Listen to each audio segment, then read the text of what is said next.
네, 지금부터 제3 세션을 시작하겠습니다. 네, 이번 포럼 3세션에서는 평화나눔 연구소의 연구위원들이 중심이 되어 한반도 문제에 대한 교회의 인식을 발견하기 위해 수개월에 걸쳐 합동 연구를 진행했습니다.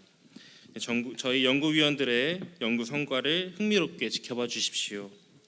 3세션 사회를 맡아주실 최진우 교수님과 발표 토론자분들을 앞으로 모시겠습니다. 힘찬 박수 부탁드립니다.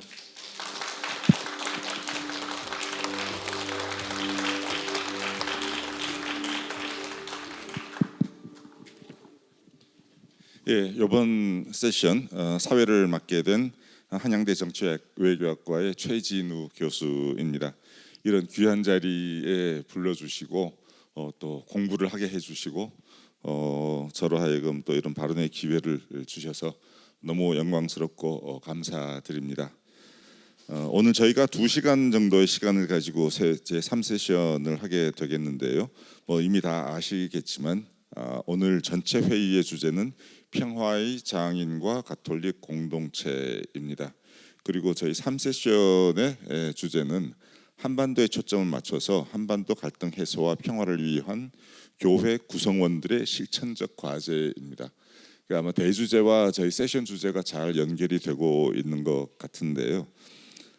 가톨릭 공동체는 사실 평화의 장인들의 공동체여야 하고 또 어떻게 보면 가톨릭 공동체 자체가 평화의 장인이 되어야 하기도 하는 그런 어떤 상호 관계 속에서 저희들의 아주 구체적인 실천 과제인 한반도의 평화 그리고 한반도의 희망컨대 한반도 통일을 위해서 교회 구성원들 모두가 성직자와 평신도 할 것 없이 우리 모두가 무엇을 해야 하고 또 어떤 생각을 가지고 이런 중요한 일에 임해야 될지에 대해서 고민을 하는 세션이 바로 세 번째 세션이라고 생각이 됩니다.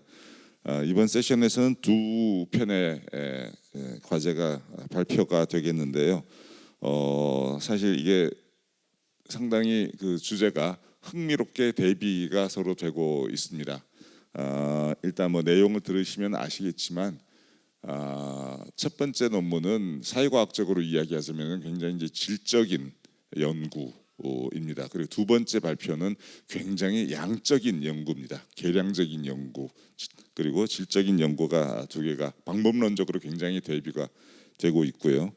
그리고 첫 번째 논문의 경우에는 일단 제목에서 드러나고 있듯이 신부님들 그러니까 사제들에 관한 이야기입니다. 어떻게 보면 좀 개인에 관한 이야기일 수도 있는 것 같습니다. 내용적으로도 두 분의 신부님에 대한 아주 깊이 있는 이야기가 소개가 되고 있고요. 반면에 두 번째 논문은 어떻게 보면 사회 전반적인 어떤 인식이랄까 사회 심리학적인 그런 현상에 대한 말하자면 좀 집단적 차원에서의 여러 가지 현상들을 이야기를 하고 있습니다. 그래서 방법론적으로 또는 주제 차원에서 굉장히 서로 대비되는 내용이기 때문에 이 두 가지가 오히려 상호 보완적으로 우리한테 많은 이야기를 해줄 수 있을 것 같습니다. 다 같이 끝까지 귀를 기울여 주시면 감사하겠고요. 저희가 두 분의 그 발표를 듣고 그다음에 이제 세 분의 토론을 듣겠는데 사실은 첫 번째 논문의 경우에는 세 분이 공동으로 작업을 하신 그 결과입니다. 세 분이 다 말씀을 하시게 되면 틀림없이 너무 길어질 거라서 한 분께 이제 말씀을 부탁을 드리고 대표로 발표를 해 주시겠습니다. 평화나눔 연구소 연구위원이신 손서정 박사님께서 이제 발표를 해 주시겠고요.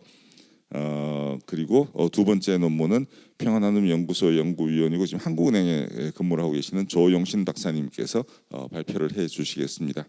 그리고 토론자로는 서울대교구의 정규현 신부님, 성균관대학교의 나혜심 박사님, 그리고 카이스트의 김태균 교수님 이렇게 세 분이 발표를 해주시겠는데 발표자분들께서는 절대로 25분이 넘지 않는 시간적 범위 내에서 발표를 해주시고요.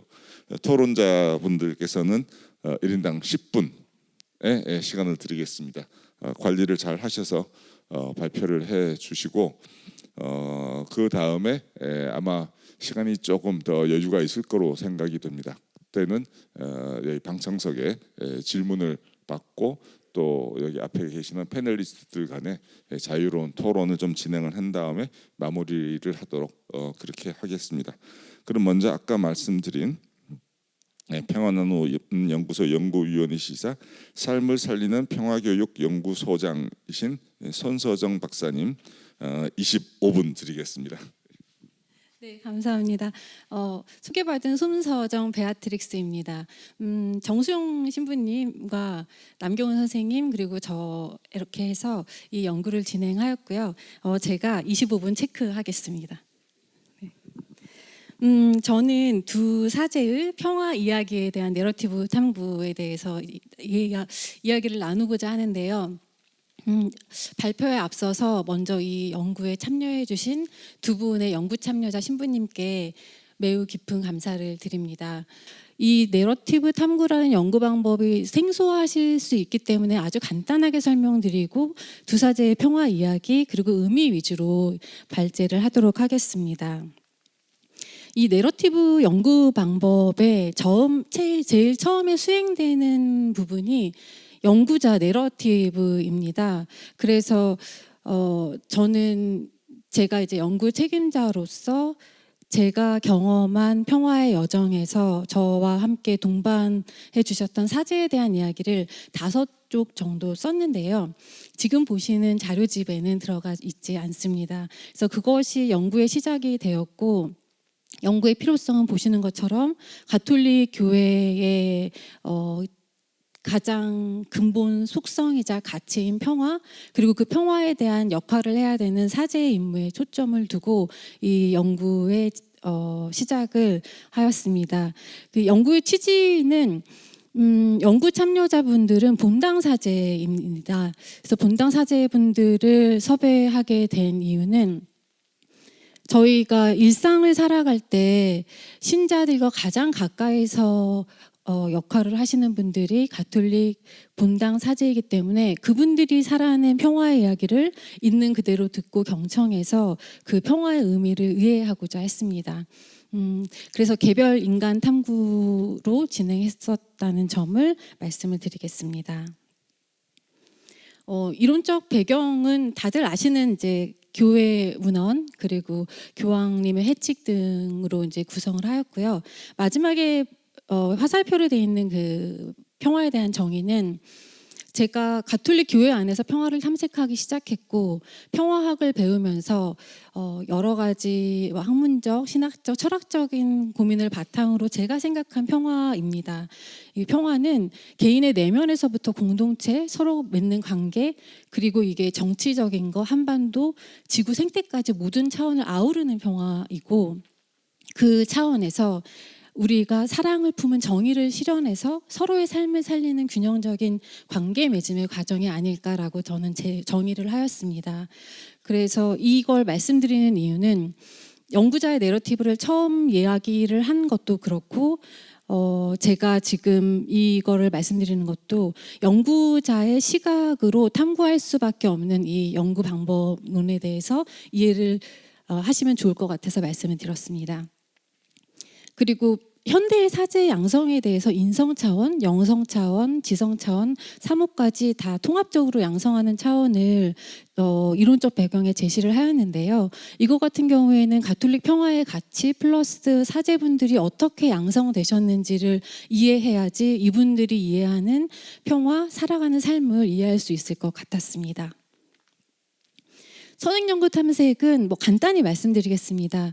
평화 인식에 대해서 조사한 연구는 거의 없습니다. 왜냐하면 오늘 아침부터 다들 들으셨겠지만 평화가 너무 다층적이고 다면적이라서 어떻게 조사하기도 어렵고 정의를 내리기도 매우 어렵습니다.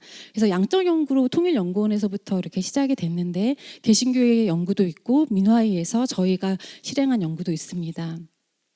작년 이 자리에서 발표한 가톨릭 사제가 바라보는 통일과 교회는 이 양적 연구 중에서 가톨릭 사제에 초점을 맞춰서 더 주목해서 보았는데요. 그때 저희가 봤던 게 뭐냐면 가톨릭 사제들은 정의와 평화에 대해서 매우 깊게 인식을 하고 있지만 사회적으로 대외적으로 말씀은 못하고 계시는 거예요. 그래서 이 괴리가 뭘까?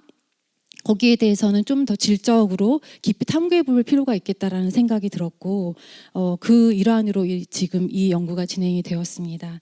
근데 그때 발견했었던 것에 좀 주목할 만한 점이 사회에서 언급을 자제하는 이유가 종교적인 영향력도 크지 않고 너무너무 갈라지는 것 때문에 그런데 그게 오히려 종교의 사회적인 영향력을 감소시키는 악순환이 아닐까라는 생각을 하였습니다.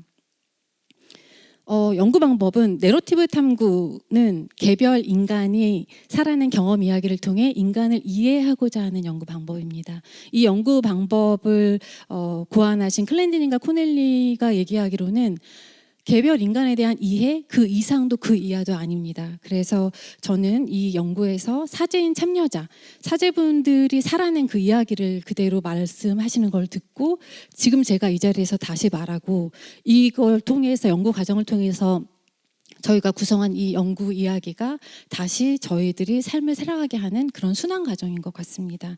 그런데 이 연구가 특별히 주의해야 될 점이 깊은 삶의 이야기를 듣기 때문에 관계적인 배려가 매우 필요합니다. 그래서 돌봄의 윤리에 의해서 연구자와 연구 참여자가 매우 동등하고 서로 배려하려고 노력하였습니다. 연구 참여자를 이제 소개를 드릴 텐데요. 아마 이런 연구자 참여자 정보를 보시기는 아마 매우 힘드실 거예요. 가톨릭 사제면 남성인 거 당연한데 남성. 그리고 지금 본당 사제로 근무하시는 분들은 보통 50대가 많은데 50대. 아주 기본적인 정보죠.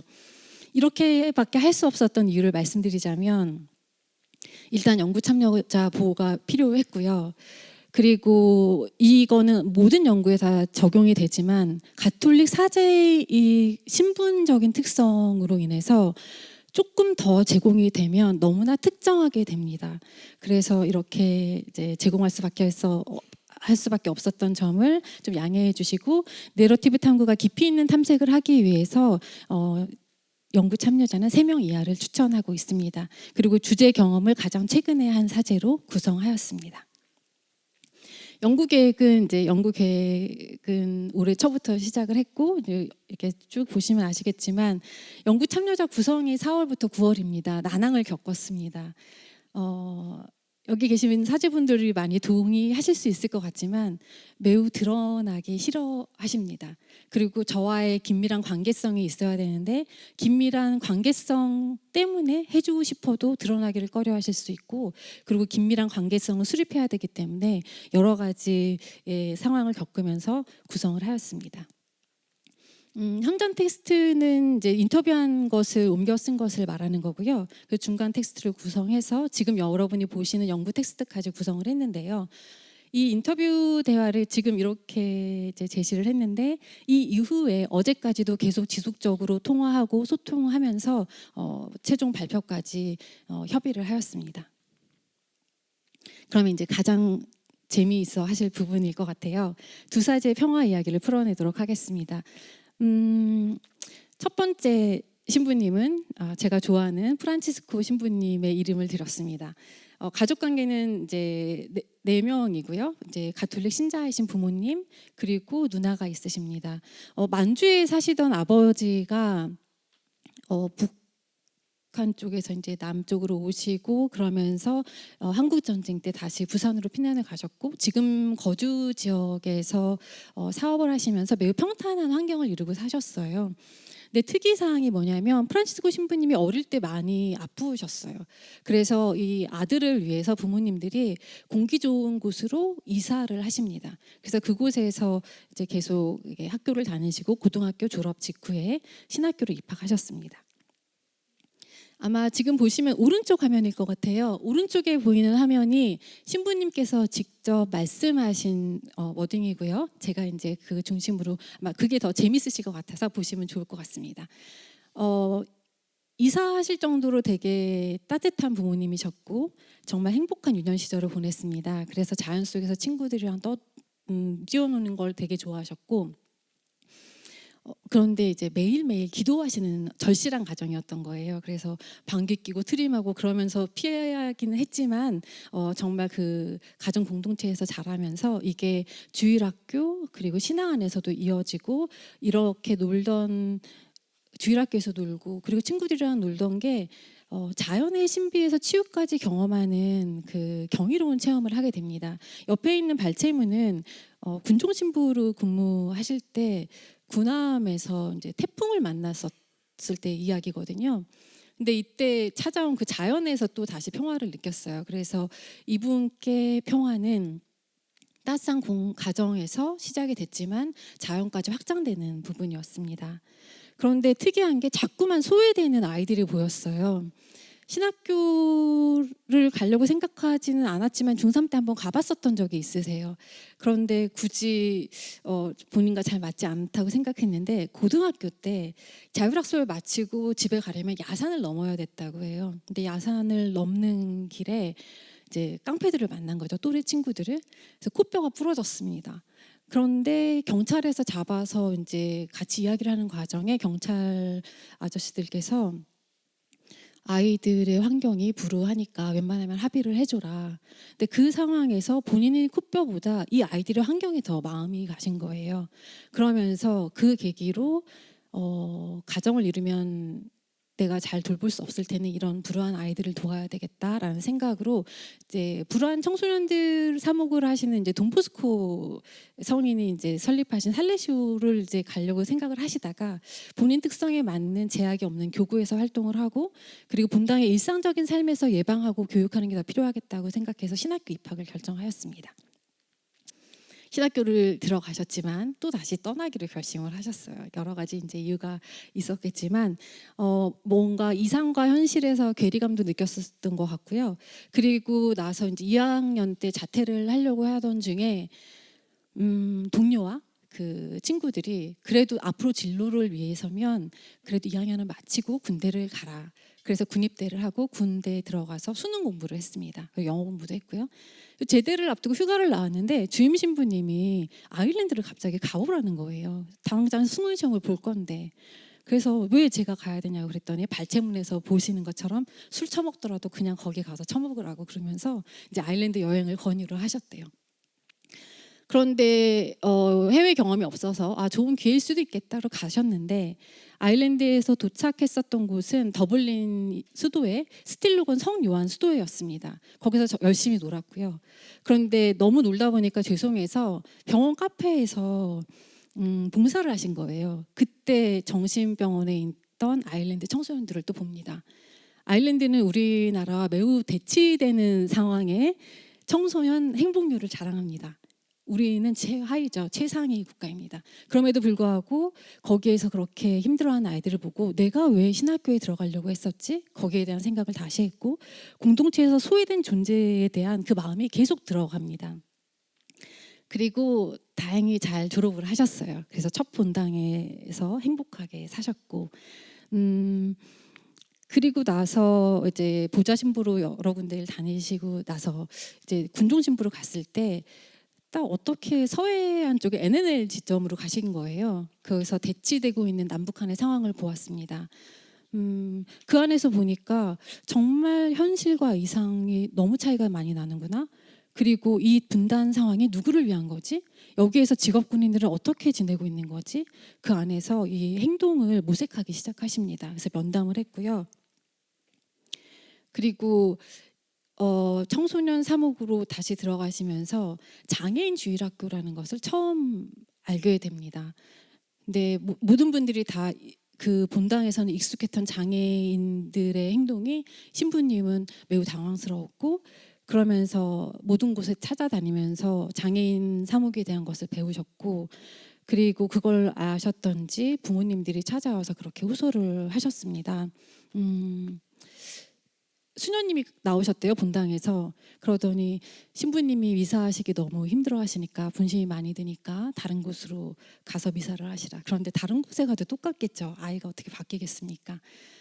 그래서 이 부모님들의 약속을 지키려고 노력을 했지만 교회 내에서는 계속 냉대가 있었고, 그리고 무관심이 사회랑 비슷했고, 그리고 거기를 괴를 메우려고 행동을 하면서 내가 본당 사목을 하면 본당에서는 그 아이들을 받아들여야지라고 생각을 했고, 그러자 그 본당에는 장애 아동이 점점 많이 보이기 시작했습니다. 소문을 듣고 멀리서 아이를 데리고 찾아오셨고요. 신자가 아니던 분들이 와서 세례를 받으셨습니다. 그래서 부모의 사랑이 너무나 중요한 걸 알았기 때문에 이제 부모회도 활성화를 시켰고요. 이렇게 여러 활동을 하면서 행복한 보금자리를 만들어가는 게 이 신부님께는 가장 큰 평화의 아버지 되기였던 것 같습니다. 그래서 북한에서 오셨던 노인분들이나 독거노인분들을 위한 여러 가지 행사도 기획하셨고요. 이렇게 따져보면 지금까지 바라본 프란치스코 신부님에게 평화는 부모와 그리고 하느님께서 주신 그 사랑을 갚기 위해서 그 빚진 자아가 그 누구도 배제하지 않고 사랑하면서 어려움에도 새로운 방향을 모색하고 끝까지 함께하는 과정으로 볼 수 있을 것 같습니다. 제가 속도를 내기 시작했습니다. 10분밖에 안 남았는데 지금 미카엘 신부님 얘기는 시작도 안 했거든요. 미카엘 신부님은 세 남매 중에 장남입니다. 그리고 가난한 가정 환경이었고요. 특이사항은 최초의 유년 시절 기억이 외할머니 댁이에요. 그리고 직장 생활과 일반 대학 졸업 후 신학교에 입학하셨습니다. 외할머니 댁은 너무 크고 되게 좋은 집이었어요. 그리고 사랑을 독차지했는데 어느 날 어머니가 이제 집으로 데리러 오셨는데 집에 가보니까 네 식구가 한 방에서 살아야 되는 거예요. 한 방에서 자고 화장실은 한 10가구가 같이 사용하는 곳이고, 그러면서 동생과 나눠 먹어야 되고 환경이 완전히 바뀐 거죠. 그러면서 삶의 제한을 경험을 합니다. 이 가난을 되게 어렸을 때부터 체험을 했는데 그나마 괜찮았던 거는 친구들이 너무너무 많은 동네였어요. 그래서 친구 부자였습니다. 정말 즐거운 생활을 했고 그 와중에 가난한데 가난이 더 겹쳤습니다. 아버지 사업 실패로 너무너무 힘든 이제 상황이 되어서 집안에 있는 가구 3개에 빨간 딱지가 붙는 것도 보셨고, 그럴 때 이 미카엘 신부님에게 버팀목이 되어준 사람들이 친구들이었습니다. 그래서 비디오 보고 새벽까지 놀다가 눈 내리는 이제 전경은 정말 영화 같은 장면이었었던 것 같아요. 근데 그 버팀목에 둘째였지만 다시 가장 큰 버팀목으로 간 게 기도였습니다. 어머니를 따라서 어쩔 수 없이 계속 성당에 다녔고 가기 싫어서 버틴겼지만 어려운 상황에 처했을 때 스스로 계속 성당에 찾아갔고 문 닫힌 성당에 찾아가서 기도를 하는 그 기도가 버팀목이 되었습니다. 그래서 어머니의 신앙이 어둠 속에 그 터널에 있던 어린 미카엘을 빛으로 나가게 하는 보호의 통로가 되었습니다. 그런데 장남이잖아요. 너무 의무감이 큰 거예요. 그래서 하고 싶은 공부를 하지 않고 상업계 고등학교로 진학을 하셨습니다. 그런데 또 겨우겨우 버티고 취업을 해보니 또 적성과 맞지도 않아요. 근데 마침 이제 아버지께서 취직을 하셔서 돈을 버시는 상태였기 때문에 대학 입시를 다시 준비하기 시작했습니다. 그런데 바로 어제 수능이 끝났죠. 저희 얼마나 지겼습니까? 그 문제를 풀면서 저렇게 행복하셨다고 해요. 그 시 발제문을 보면서 이런 거였다고? 그러니까 하고 싶은 공부를 하는 게 너무 행복했었던 거죠. 그리고 일반 대학에 진학해서 정말 즐겁게 살았는데 4학년 졸업에 이제 돈을 벌어야 되잖아요. 취업 준비하려고 하는데 어머니가 종이 하나를 내밉니다. 예비신학교 추천서래요. 그런데 우리 형편이 이런데 왜 거길 가냐고. 그랬더니 어머니 평생 소원이셨대요. 한 번도 말씀하신 적이 없는데. 그러면 소원이면 들어주겠다 하고 다니던 중에 남동생이 알게 됩니다. 그래서 이 남동생이 도대체 혼자 잘 먹고 잘 살려고 도망가는 거냐라고 하면서 매우 분노의 말을 했어요. 아, 엄마 소원 들어주는 거야. 그랬더니 그러면 합격하면 안 갈 거야? 신부 안 될 거야? 그 질문을 받고 생각해 보니까 드디어 자신이 정말 신부가 되었다는 그 이끌림을 그때 깨달은 겁니다. 그렇게 해서 신학교에 입학을 했습니다. 입학을 했는데 공부에 대한 압박감이 너무 커요. 너무 하고 싶었던 거니까. 그리고 잘 마무리하고 또 이제 보좌 신부로 본당에 배치를 받았는데 주임 신부님과의 관계 맺음, 그리고 신자를 동반하는 과정에서 내가 잘하고 있나 매우 성찰적인 분이셨습니다. 그래서 이 책임감이 이끌림으로 갔지만 다시 책임에 대한 압박이 순환하는 과정이었어요. 그래서 목에 생선가시가 딱 걸려 있는 것처럼 쉬지도 못하는 그런 상황을 보내고 있었습니다. 그래서 이 성찰 일기라고 이제 제가 얘기를 했는데 이거는 너무 재밌는 거라서 제가 말씀드리고 싶었는데 발췌문 참고해 주시기 바랍니다.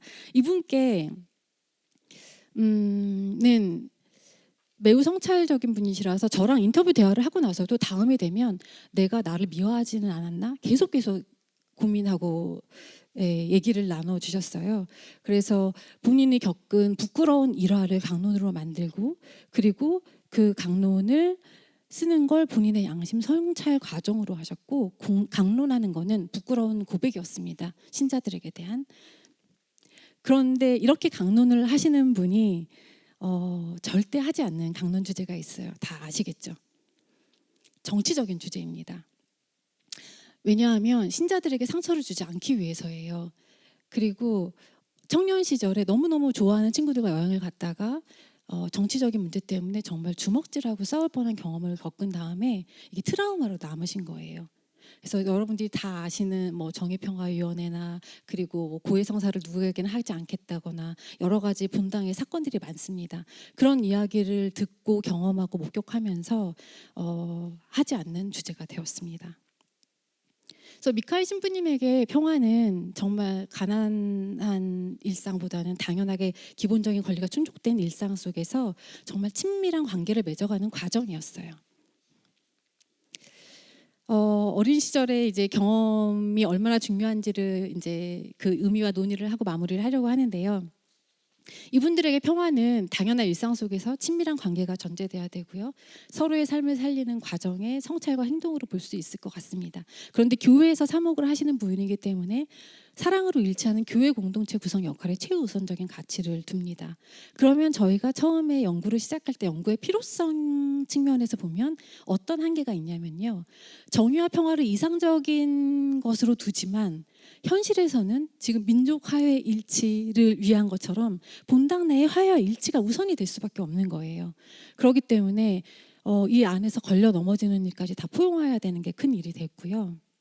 그리고 이 내러티브를 탐구하면서 그렇기 때문에 보편 교회 그리고 이 교구가 해야 될 일이 더 크지 않나라는 생각이 들었습니다. 저도 어쩌면 왜 그렇게 용기 내서 말하지 못해라는 문제의식이 있었을 수도 있었는데 이걸 하다 보니까 어떻게 우리 교회의 공적 역할을 회복해야 되는가가 다 보였고요.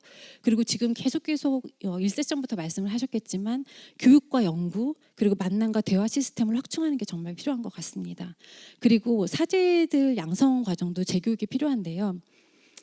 구체적으로 평화의 그 구체적인 지점과 연결해서 전달하는 교육이 매우 부족합니다. 그리고 이분들이 용기를 내고 말할 수 있으려면 지금 제일 앞에 계시는 분들부터 위로부터의 쇄신, 정말 인간적인 구체적인 모델이 필요합니다. 이분들이 두려워하지 않고 얘기할 수 있는 구체적인 모델이 돼주셔야 되겠다는 생각을 좀 했습니다. 연구의 목적적인 측면입니다.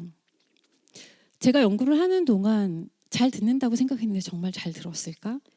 어쩌면 나는 그 이야기가 너무 재밌어서 거기에 들어갔지만 그냥 맴도는 관찰자였지 않나? 정말 이 사람들로 일치됐나? 사랑했나라는 생각이 들었어요. 저의 연구는 항상 사랑이 시작이었거든요. 평화를 사랑해서 평화를 연구했고 평화를 해치는 요소가 발견되면 거기에 분노해서 거기에 대해서 연구를 합니다. 그런데 연구의 과정은 진짜 윤리적 배려였지만 이게 자기 검열로 갔어요. 이분들이 드러나면 어떡하지? 이 연구를 통해서 뭔가 해를 입으면 어떡하지? 내가 이분들의 이것을 지적해도 될까? 그래서 어쩌면 이 연구의 목적적인 측면에서는 정말 자기 검열과 자아 성찰의 균형적인 외줄타기였고요. 그리고 그 용기를 위해서 어쩌면 사회 구조적인 그 자기 검열이라는 것은 이제 사회과 교사 선생님들도 말씀하시고 있는데요. 사회과를 가르칠 수가 없어요. 사회 구조적인 문제 때문에 자기 검열을 할 수밖에 없는데 우리 교회도 그런 건 아닐까. 그래서 저는 이제 마무리를 이렇게 하겠습니다. 온전한 사랑을 향한 이제 개인적인 이제 사회적 정당성인데요. 다 읽기는 그렇고 제가 마지막에 이제 발표한 부분 읽겠습니다. 사제들 그들 자신이 되어 온전히 몰입하기엔 너무나 아팠고 쓰렸다. 감히 공감을 넘어 그들이 되려는 순간 투명하고 얇은 벽 같은 경계의 두터움을 쉽게 뛰어넘지 못했다. 그걸 온전히 감당한 인간이 바로 예수, 그 중심에 예수가 있다. 내가 되어 죽음까지 마다하지 않은 예수. 판단이 아니라 공감을 넘어서 일치로 사랑하게 되는 것. 그것이 바로 온 세상에 가장 기쁜 소식을 전하는 궁극의 복음일 것이다. 네, 이게 마지막 슬라이드입니다. 네, 지금 두 교황의 한 장면인데요. 이분들이 그 축구를 보면서 축구 선수처럼 일치하고 계시잖아요. 저희도 그렇게 일치할 수 있는 그 평화의 삶을 살아가는 그 순간에 오늘도 여기에 계신 모든 분들을 응원하면서 저의 발제는 마치겠습니다.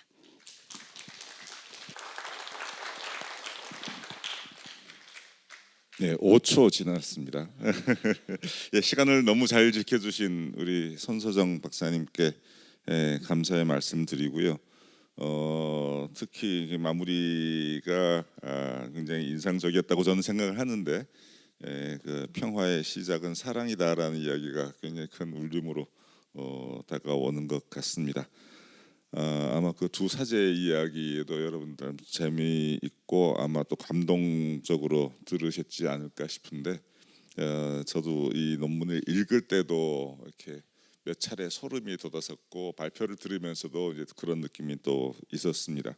아주 드라마틱한 우리 신부님들의 이야기를 중심으로 해서 평화란 무엇이고 평화를 위해서 무엇을 해야 할 것인가에 대한 좋은 발표해 주셨습니다. 우리 손서정 박사님과 함께 이 논문을 만들어 주신 우리 정수영 신부님하고 남경우 박사님께도 같이 감사를 드립니다. 예, 다음 순서입니다. 한국민의 통일 의식 변화와 교회의 역할에 대해서 조용신 박사님께서 말씀 주시겠습니다. 네, 안녕하세요. 소개받은 조용신이라고 합니다. 저는 지금 한국은행 북한경제연구실에서 근무를 하고 있고요. 이번 발표 자리를 이 자리에서 발표하게 돼서 영광으로 생각합니다. 근데 앞서 그 손서정 선생님께서 너무 재미있는 따뜻한 발표를 해주셨는데 저는 정량 연구이다 보니까 좀 더 딱딱한 이야기가 될 것 같아서 약간의 걱정과 함께 발표를 드리겠습니다. 그리고 본격적으로 시작하기 전에 이거는 그냥 당연한 이야기일 수 있는데 이 연구는 제 개인 차원의 연구이고 한국은행의 입장과는 무관하다는 점을 미리 말씀을 드리고 시작하겠습니다. 네, 오늘 발표드릴 연구 제목은 한국민의 통일의식 변화와 교회의 역할이라는 연구인데요. 이 연구는 사실 최근 보이고 있는 우리 국민의 통일의식 저조 현상의 원인 분석에 집중한 연구입니다. 이번 연구 결과가 우리 교회 그리고 특히 저희 평화나눔 연구소에서 노력하고 있는 그런 민족 화해 그리고 통일 문제 관련 대중과의 소통에 조금이나마 시사점을 줄 수 있지 않을까 해서 오늘 간단하게 발표 드리려고 준비했고요. 아마 저는 시간을 잘 지킬 수 있을 것 같습니다. 우선 이번 연구를 시작하게 된 계기이기도 한데요. 최근에 발표되고 있는 여러 통일 관련 설문조사를 살펴보면은 일관되게 우리 국민의 통일에 대한 인식이 이제 부정적으로 변하고 있다는 점을 발견할 수가 있습니다. 가장 영향력 있는 설문조사 중 하나인 서울대 통일평화연구원의 통일의식 조사 결과에서도 이런 경향이 잘 나타나는데요. 2024년까지의 조사 결과를 살펴보면은 남북한 통일이 얼마나 필요하다고 생각하십니까? 라는 질문에 필요하다라고 응답한 비율은 보시다시피 2024년에 36.9%로 역대 최저치를 경신했고 제가 알기로는 제가 게을러서 업데이트를 못했습니다만 올해 발표된 결과도 또 역시 최저치를 경신한 걸로 알고 있습니다. 뿐만 아니라 응답 비율의 시계열 추이를 보시면은 조사가 시작된 2007년 이래로 초록색으로 보이는 통일이 필요하다는 응답이 완만하지만 지속적인 하락 추세를 보이고 있고요. 특히 기억하시겠지만 2018년에 남북 북미 간 정상회담이 특별한 성과 없이 끝나게 되면서 이 추세가 더욱 가파르게 하락하기 시작했습니다. 반면에는 반대로 이제 노란색 선으로 표시된 통일이 필요하지 않다라는 의견은 2018년 이후 가파르게 상승해서 역대 최고치를 계속 경신하고 있는 상황입니다. 이제 특히 제가 주목한 부분은 저조한 통일의식의 세대 간 차이인데요. 표의 가장 오른쪽 열에 보이시는 2023년 자료를 보시면은 20대의 경우에는 28.2%만이 통일이 필요하다고 응답한 반면에 60대 이상에서는 55.6%가 통일이 필요하다고 응답해서 상당한 격차를 보이고 있습니다. 다만 이제 이런 세대 간 차이는 존재하지만 2019년부터 세대별 응답률 전체 응답률을 보면은 모든 연령대에서 긍정적인 통일의식 응답 비중이 모두 낮아지고 있다는 점도 함께 확인하실 수가 있겠습니다. 이제 이렇게 부정적 통일 의식이 늘어나고 있는 이유, 특히 이제 젊은 세대의 부정적 통일 의식의 원인은 무엇일까라는 게 이제 이번 연구의 질문인데요. 관련해서 최근 여러 연구들을 참고해 볼 수 있었는데 우선 이제 북한 주민에 대한 동일 민족 의식이 점차 약화되고 있다는 주장, 그리고 이렇게 동일 민족 의식이 약화되면서 일부에서는 북한 주민에 대한 타자화가 진행되고 있다라는 연구 결과도 있습니다. 네, 만약 이런 연구 결과들이 사실이라면 이게 통일의식 저조의 원인 중 하나일 수도 있겠다라고 생각을 했습니다.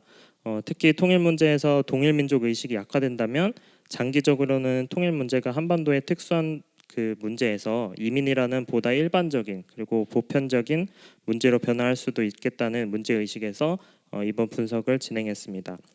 또 이런 통일 문제 변화는 그 70년이 넘는 분단 기간을 고려하면 동일 민족 의식이 상대적으로 약할 수밖에 없는 젊은 세대에서 더 본격적으로 진행되고 있을 가능성이 크고 또 이 부분이 앞서 말씀드렸던 젊은 세대의 상대적으로 더 저조한 통일 의식의 원인일 수 있지 않을까 그렇게 생각을 했습니다. 네, 따라서 이제 이번 연구는 크게 두 가지 가설을 검증해보고자 했는데요. 첫 번째는 과연 통일 문제가 점차 일반적인 이민 문제와 같이 보편화되고 있는가이고, 두 번째는 이런 변화가 젊은 세대에서 더욱 활발하게 일어나고 있는가입니다. 특히 이제 두 번째 문제 같은 경우는 앞으로 우리 국민의 통일의식이 어떻게 변화할지에 대한 단서를 줄 수도 있는데 만약 젊은 세대에서 북한 민족에 대한 그런 타자화 경향성이 강하고 이것이 현재의 젊은 세대가 기성세대가 되더라도 변할 가능성이 낮다면 이제 앞으로도 지금의 저조한 통일의식이 개선될 가능성이 높지 않다는 것을 의미하게 될 것입니다. 이 가설들을 정량적으로 검증해 보기 위해서 제가 택한 방법은 이제 국제적으로 검증이 완료된 반이민 정서의 구성 요소가 우리 통일 문제에도 설명력을 갖는지 확인을 해보는 겁니다. 이제 물론 만약에 그렇더라도 통일 문제가 더 이상 그 민족의 문제가 아니다. 이런 극단적인 의미는 아닙니다. 다만 이제 그 방향으로 점차 변화하고 있을 가능성이 있다 정도에 대한 그런 시사점을 줄 수 있다. 이런 면에서 이제 이해를 해주시면 될 것 같습니다. 그럼 연구 방법론으로 좀 넘어가서 앞서 설명드린 것과 같이 이제 반이민 정서 가설의 통일 의식에 대한 설명력을 검증하기 위해서 밑에 표에서 보시는 6개의 반이민 정서 가설을 선택했는데요. 이제 실제 반이민 정서 문헌에서는 이거보다 훨씬 더 많은 그런 이론들이 있습니다. 이제 다만 이번 연구에서는 지금 가장 많이 활발하게 논의되고 있는 6개의 가설을 선택해서 이 가설들이 통일 의식에 설명력을 갖는지 검증을 해봤습니다. 주요 가설들을 보시면은 일단 첫 번째로는 다문화 수용성 가설이 있는데 이 가설은 이제 그 다문화에 대한 수용성이 높을수록 반이민 정서가 낮다라고 이제 논의되고 있는 가설이고요. 주변 안전 가설도 있고 이제 인적 자본 가설이 있는데 인적 자본 가설 같은 경우가 이제 기존 연구에서 가장 좀 강건하게 결과가 꾸준하게 나오고 있는 가설인데 이 가설 같은 경우는 교육 수준 그리고 소득 수준이 높을수록 반이민 정서 경향이 낮다 이런 가설이 되겠습니다. 그리고 정치적 성향 가설도 있는데요. 이거는 이제 보수적 성향을 가진 개인일수록 반이민 정서 성향이 강하다 이런 가설이고요. 그리고 밑에 경제적 경쟁 가설은 이제 인적 자본 가설과 많이 맞닿아 있는 부분인데 이제 저숙련 노동자일수록 반이민 정서가 강하다 이런 논의가 되겠습니다. 네, 이번에 이제 사용하게 된 데이터는 서울대학교 통일평화연구원에서 매년 발표하고 있는 이제 통일의식조사라는 데이터이고요. 2007년부터 매년 1,200명 정도의 시민을 대상으로 설문을 실시하고 있습니다.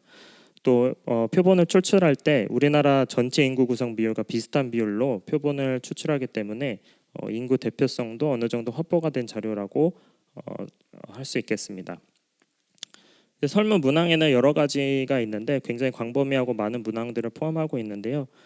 예를 들면 인구 통계 정보는 기본적인 정보이고, 그리고 통일의식, 대북 인식, 대북 정책 인식, 북한 이탈 주민에 대한 인식, 그리고 또 마지막으로 한국 사회에 대한 인식 등 총 8개 섹션으로 구성이 되어 있습니다.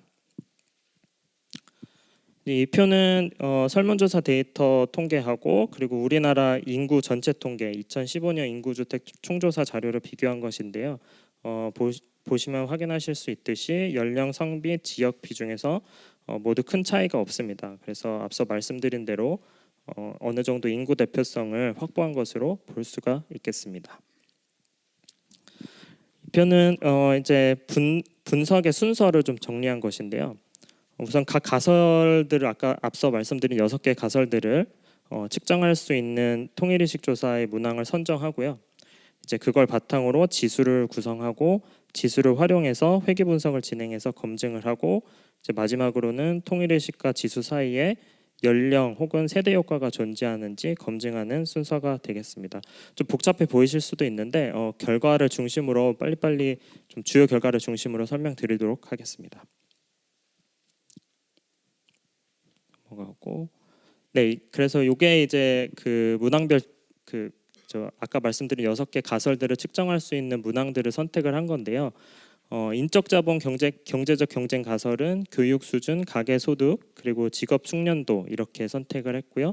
그리고 정치적 성향 가설에서는 정치 성향, 그러니까 그 해당 개인이 보수적 성향인지 진보적 성향인지 스스로 평가하도록 한 그런 문항이고, 그리고 정치 관심도, 그러니까 정치에 관심이 많다, 관심이 별로 적다 이렇게 이 문항이고, 그리고 사회적 통합 신뢰 가설은 민주주의 인식인데 우리 사회가 전혀 민주적이지 않다라고 않다부터 이제 매우 민주적이다까지의 이런 개인의 민주주의 인식을 측정을 한 문항인데, 이 문항 같은 경우 사실 그 사회적 통합 신뢰 가설이 기존 문헌에서 주장하고 있는 것을 100% 반영하지는 못합니다. 근데 그래서 이제 그 슬라이드에는 포함을 못했는데 이제 본문에서는 이제 요 민주주의 인식을 사회적 통합 가설 대리 변수로 설정한 배경에 대해서 약간의 그 설명이 있기는 한데 이 관련 이론이 있기는 합니다. 물론 이제 많은 논문이 있지는 않은데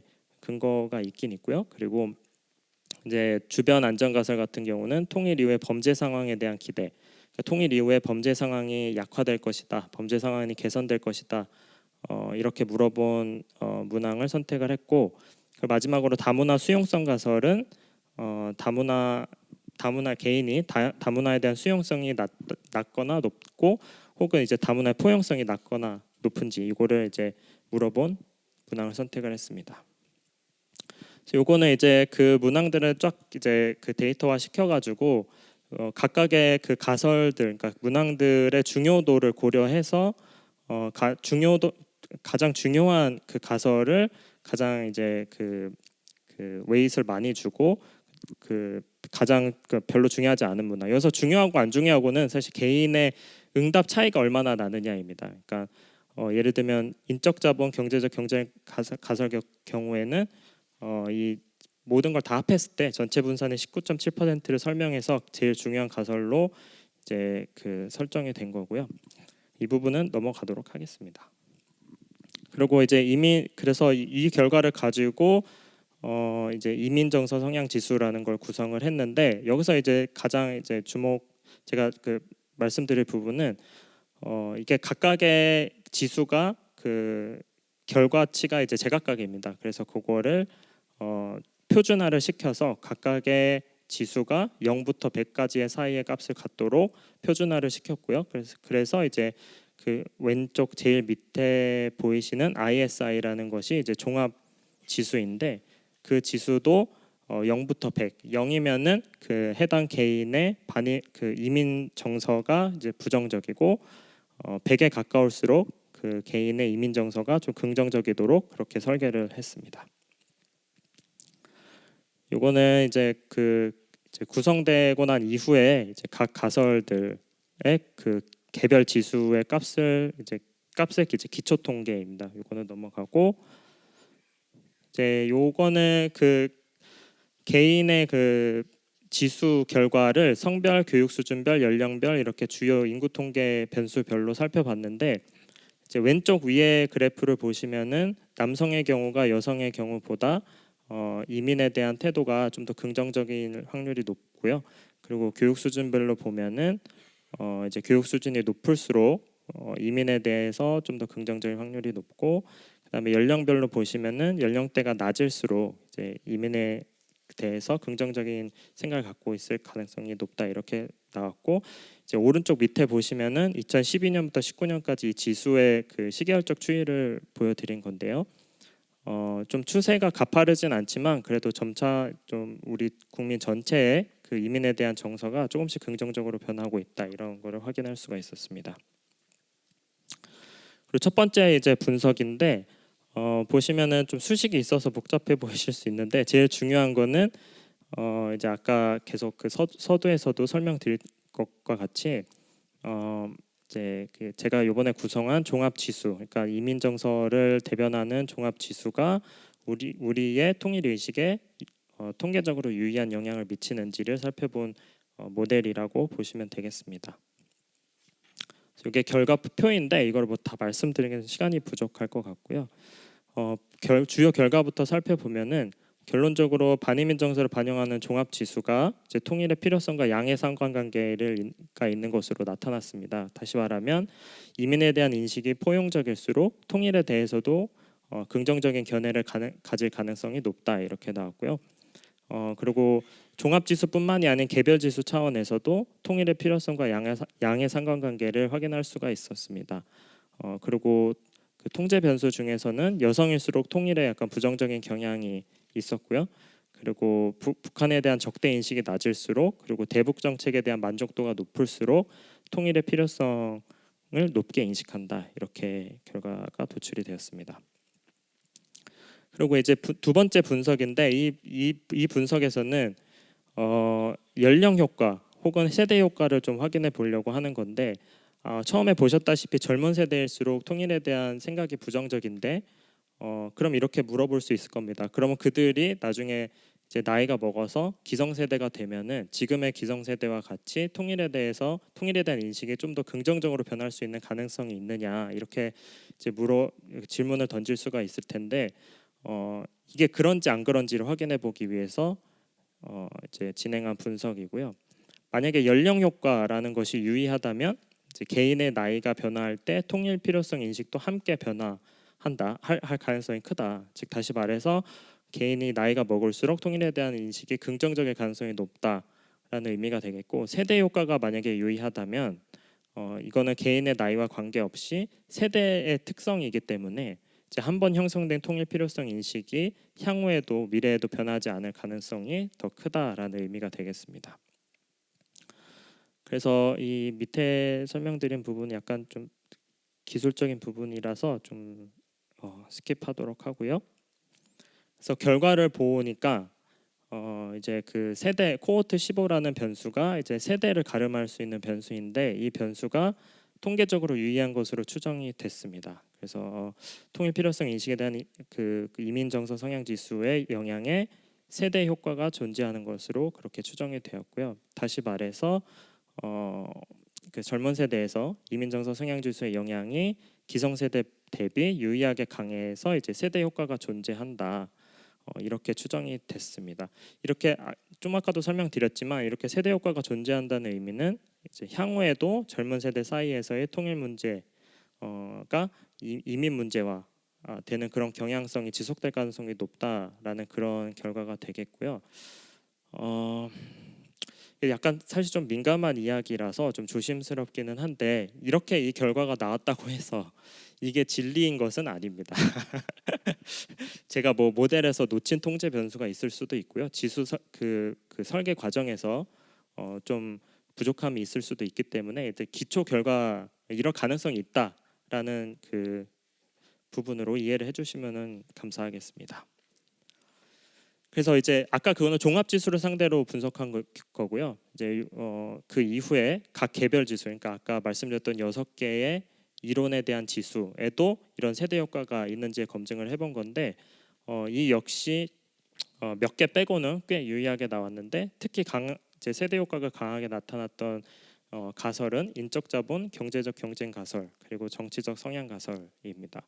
이제 인적 자본, 경제적 경쟁 가설은 앞서도 설명드렸지만 이제 그 소득 수준이 높을수록 교육 수준이 높을수록 좀 더 이제 통일 문제 혹은 이민 문제 긍정적인 인식이 가질 성향이 높다고 이렇게 하는 가설이기 때문에 어떻게 보면은 이제 아까 그 전에 세션에서도 약간 논의가 있었던 것 같은데 젊은 세대에서 좀 더 이제 통일에 대한 비용에 관한 민감도가 좀 강할 수 있다 이렇게 이런 그런 주장에 대한 근거가 될 수 있을 것 같고요. 하지만 이제 문제는 이제 이게 시간이 지나더라도 크게 달라질 가능성을 기대하기는 조금 어렵다라는 부분이 되겠습니다. 그래서 결론을 좀 정리를 하자면 이민 정서를 대리하는 이제 이민 정서 성향 지수는 통일의 필요성 인식에 유의한 설명력이 있는 것으로 추정이 됐습니다. 이민 정서 지수 설명력에는 세대 효과가 존재한다. 그래서 젊은 세대일수록 이 효과가 더 크다라는 것이고 그리고 그래서 이 결과를 좀 해석을 해보자면 이 결과는 결국 북한이나 혹은 북한 주민에 대한 우리 국민의 인식에 양가 감정이 있다. 즉 동일 민족으로 한편으로는 느끼면서도 이제 통일 문제에 있어서는 타자화하는 경향이 존재할 수 있음을 시사한다.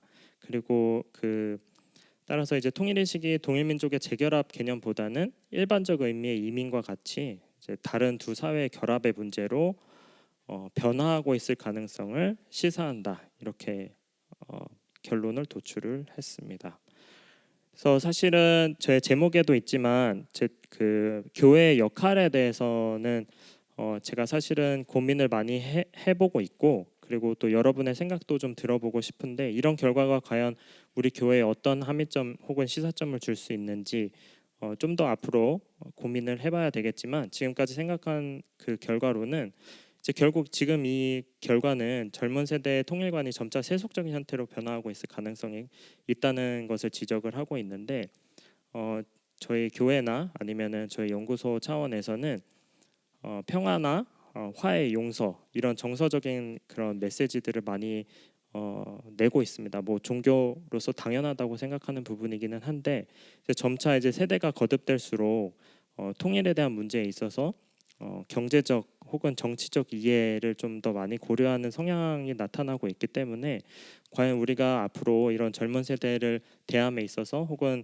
커뮤니케이션을 하는 데 있어서 어떤 그 메시지를 줘야 되는지에 대해서 좀 더 이제 고민이 필요한 그런 시기가 아닌가 하는 말씀으로 제 발표를 마치겠습니다. 감사합니다.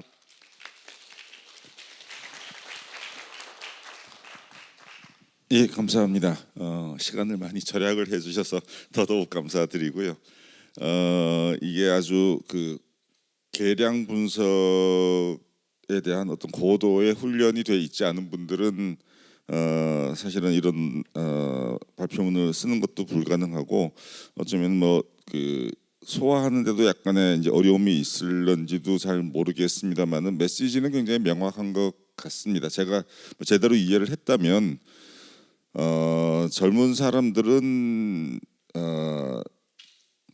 맞는지 모르겠습니다. 젊은 사람들은 그 이민자들에 대한 인식도 그렇게 좋지 않고 또 북한 주민에 대해서도 이민자와 동일시하는 그런 경향이 좀 있고 그렇게 한번 형성된 인식은 인생 사이클에서 좀채 변하지 않는다. 어떻게 생각하면 이제 좀 비관적인 그런 시나리오를 저희들한테 이제 제시를 해 주신 거라고도 생각이 됩니다. 근데 뭐 아까 말씀하셨다시피 이제 지수의 구성과 이런 거에 있어서는 또 좀 더 반론이 있을 수도 있고 실제로 좀 다듬어야 될 부분도 있을 수가 있고 그래서 지금 이 발표에서 하시는 그 말씀 내용이 꼭 맞다라고 그렇게 받아들이실 필요는 없다라는 이제 그런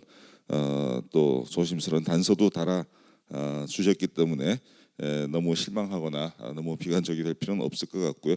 그 대신에 또 만일에 그렇다고 한다면 그럼 어떻게 할 것인가라는 것도 굉장히 중요한 질문이기 때문에 정말 우리가 항상 그 최선을 위해서는 최악을 대비하라 뭐 그런 이야기도 있는 것처럼 그러면 우리는 무엇을 해야 될 것인가 이런 비관적인 시나리오까지 우리가 상정을 한다고 했을 때 그런 비관적인 시나리오가 현실이 되지 않도록 하기 위해서는 무엇을 해야 될 것인가 라고 하는 굉장히 중요한 무거운 질문을 던지신 그런 발표가 아닌가라는 생각이 듭니다. 제가 사회자로서 다른 분들한테는 시간 아끼라고 막 책을 하면서 제가 너무 말이 많은 것 같아서 이제 죄송한데요. 그럼 바로 이제 토론으로 넘어가도록 하겠습니다. 프로그램에 나와 있는 순서대로 먼저 정규현 신부님께서 토론 말씀 10분 정도 해주시겠습니다. 네, 안녕하십니까. 서울대교구 소속 정규현 마르티노 신부입니다. 저는 현재 사회학 공부를 하고 있고 주요 연구 분야로는 종교, 영성사회학 그리고 청년 그리고 교회 거버넌스, 뭐 종교 공공성 뭐 이런 쪽들을 관심을 갖고 연구를 하고 있고요.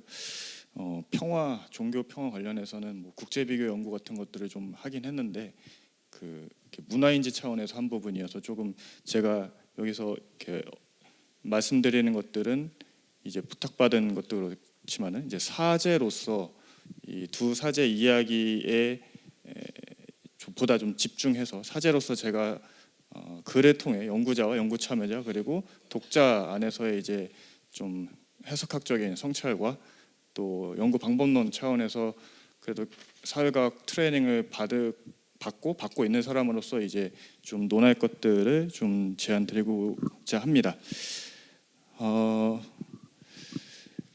그래서 저는 이제 손 박사님, 남경호 박사님, 뭐 정승 신부님의 연구를 기본적으로는 사제로서 좀 읽고 이렇게 성찰했다라는 점을 염두에 두시고 저의 토론을 들어주셨으면 좋겠습니다.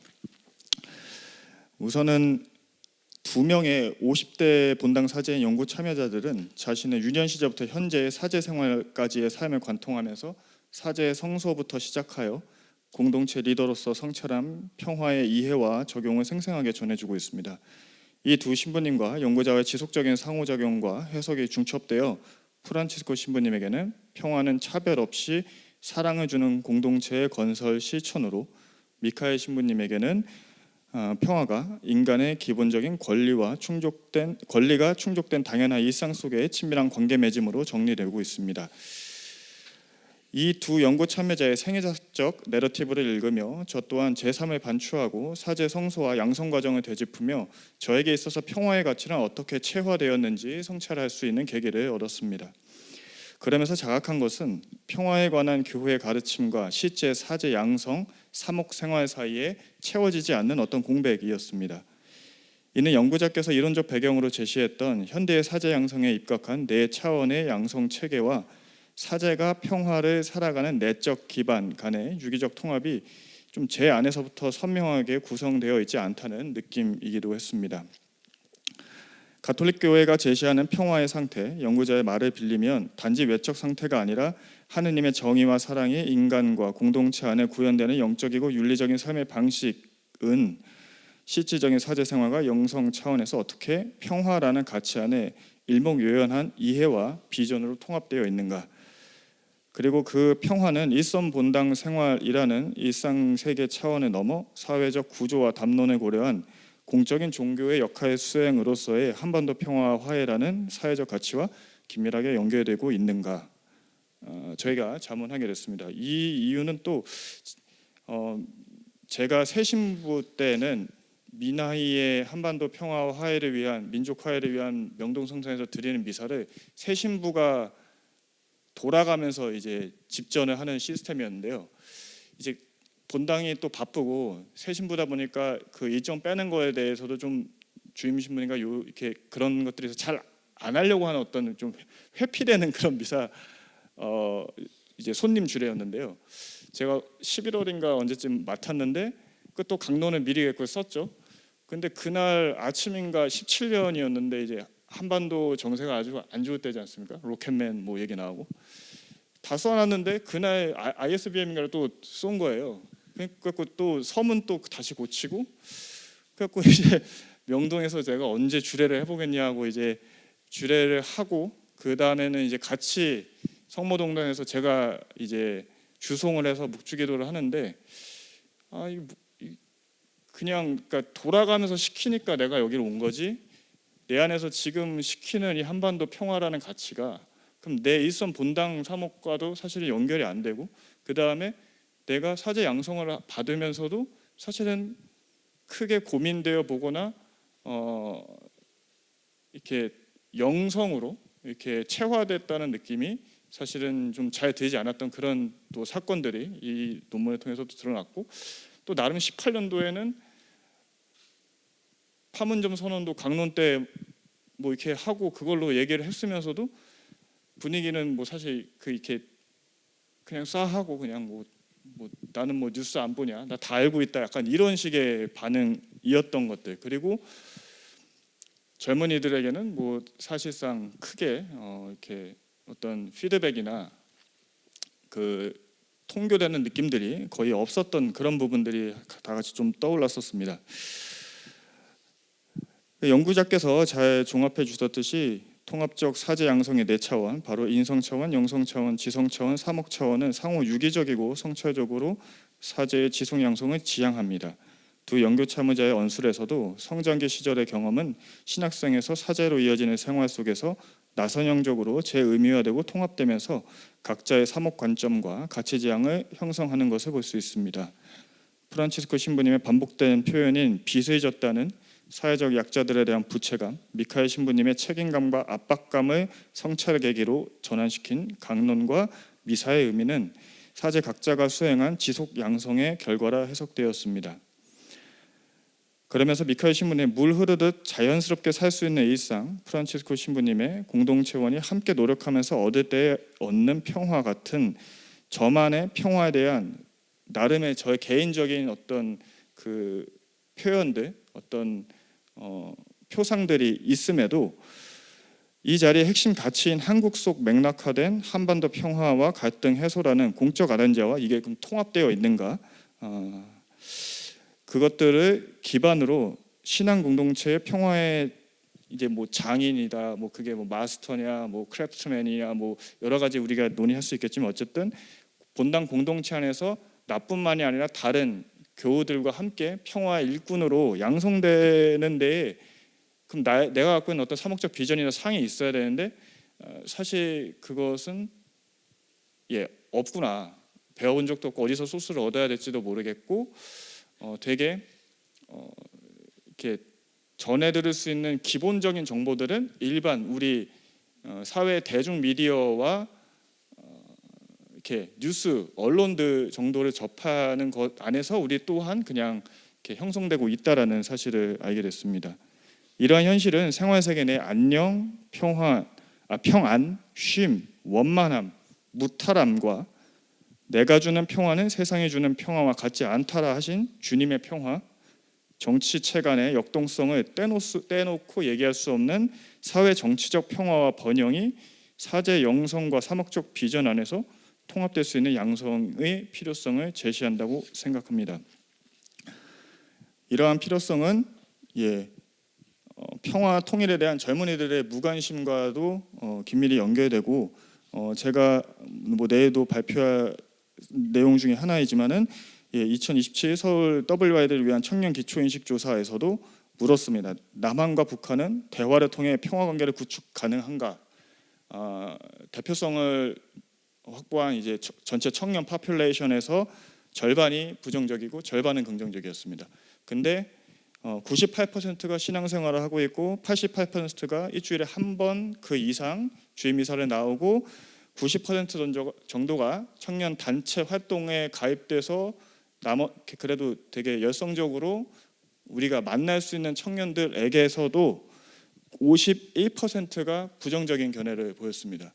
그러니까 이거는 교회가 여태까지 했던 활동들이 전혀 청년들에게는 육화되지 않고 있는 오히려 이렇게 반이민 정서, 오히려 이제는 대한민국 민족주의가 훨씬 더 국가 정체성이나 네이션 빌딩에 더 긴밀히 흡착돼서 제 생각에는 이렇게 청년들과 대화를 해보거나 이렇게 온라인에 담론해 보면은 이제는 우리 민족이 먼저 표상되는 것이 아니라 중국과 북한이 어떻게 같은 선상에서 이제는 표상되고 있는 상황이지 않을까라는, 이거는 좀 더 경험 연구를 해봐야겠지만 그런 생각을 하게 됐습니다. 그래서 이제 토론거리를 좀 나눠 드린다면은, 그러면 이제 사제 양성, 지속 양성 과정에서 이 두 사제의 이야기를 빌어서 우리가 사제 양성에 좀 보다 더 접목시킬 수 있는 그런 방안들이나 어떤 비전들 같은 것들을 좀 연구자께서 갖고 계신지 좀 나눠주시면 좋을 것 같고, 그 50세에 한정지었던 이유에 대해서 이렇게 직접 겪었던 분들의 또 내러티브는 분명히 다를 것 같은데, 예를 들어 한국 전쟁을 이렇게 아주 어렸을 때라도 겪으셨던 분들이나 그런 그 연령에 대한 조금 더 그 타당도를 높일 수 있는 그런 이유들을 좀 알려주시면 좋을 것 같고요.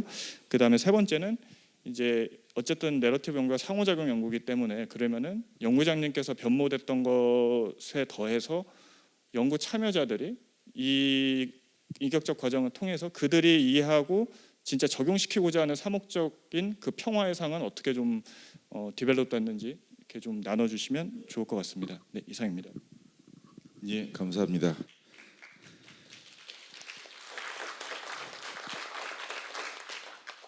결국은 어떻게 보면은 지금 말씀하신 게 이제 평화란 무엇인가라는 문제하고도 바로 직결되는 문제일 것 같은데, 우리가 이제 개인적 차원에서 느끼는 또는 추구하는 평화라고 하는 거하고 한 인간의 공동체 차원에서 실현되어야 할 평화, 나아가서는 국제사회에서의 평화라는 게 이게 같은 평화인지, 만약에 같은 평화라고 한다면 그 연결고리가 정확하게 무엇인지, 그에 대해서 아마 고민이 많은 분들이 많을 거라고 생각합니다. 저도 사실은 그 부분에 있어서 아주 명료한 그런 연결고리를 갖고 있다고 자신할 수는 없어서, 뭐 어렴풋이는 뭐가 있을 것 같긴 한데, 그러나 아주 명료하다라고는 저도 자신할 수가 없어서 지금 우리 그 정규현 신부님께서 제기하신 문제가 정말 우리가 천착하고 고민하고 연구하고 분석하고 같이 토론하고 그래서 해답을 찾아 나가야 될 일이 아닌가. 그래서 그랬을 때 우리 교회가 평화를 이야기할 때 좀 더 많은 사람들한테, 특히 우리 신자들한테 설득력 있게 다가갈 수 있지 않겠는가. 평화 연구의 중요성, 방향성을 지금 굉장히 잘 제시를 해 주신 것 같습니다. 감사드리고요. 예, 다음 순서로 나혜심 성균관대 동아시아 역사연구소 교수님 부탁드립니다. 네, 안녕하세요. 성균관대학교 동아시아 역사연구소의 나혜심이라고 합니다. 오늘 큰 주제가 평화인데, 사실 저는 평화학하고 거의 관련이 없는 사람이지만 평화는 사랑하는 사람입니다. 네, 그래서 이제 일단 평화와 관련된 얘기를 제가 말씀을 깊이 드리기는 어렵고요. 제가 이제 역사학 연구자이기 때문에, 그러니까 평화를 생각하시는 교회 내에서의 시선보다는 바깥에서 시선을 더 많이 표출할 수밖에 없을 거라고 생각이 듭니다. 그래서 일단 제가 손소정 선생님의 그 연구 내용에 대해서 일단 준비된 자료를 보면서 간단하게 말씀을 드리고자 합니다. 평화에 관한 철학적 고민은 오랫동안 있어 왔고, 평화가 무엇인지에 관한 의견은 분분하지만 공통적으로 인간의 생명과 존엄성 추구라는 것에 대한 동의는 어느 정도 이루어지는 것 같습니다. 평화를 달성하기 위해서 이제까지 역사 전체 과정에서 종교는 매우 중심적인 역할을 해왔고요. 특히 냉전기에 가톨릭의 평화에 관한 활동은 매우 두드러졌습니다. 당시에 종교를 부정하는 공산주의에 대한 싸움에 힘을 보태는 방식이었지만 근본적으로는 신의 세계를 통해서 전쟁과 이념 갈등으로 인한 무질서를 극복하기 위한 것이었습니다. 그런데 평화라고 하는 것은 각기 다른 이름으로 불리기도 했는데요. 예를 들어서 2차 바티칸 공의회를 통해서 교황 요한 23세는 핵전쟁 위기를 거론하며 전쟁 중지를 요구하고 인권 존중에 기초한 평화 사상을 담은 회칙인 지상의 평화의 그 내용을 담고 있어서 핵전쟁 위기를 막는 것이 그 본질적인 부분이 들어있고요.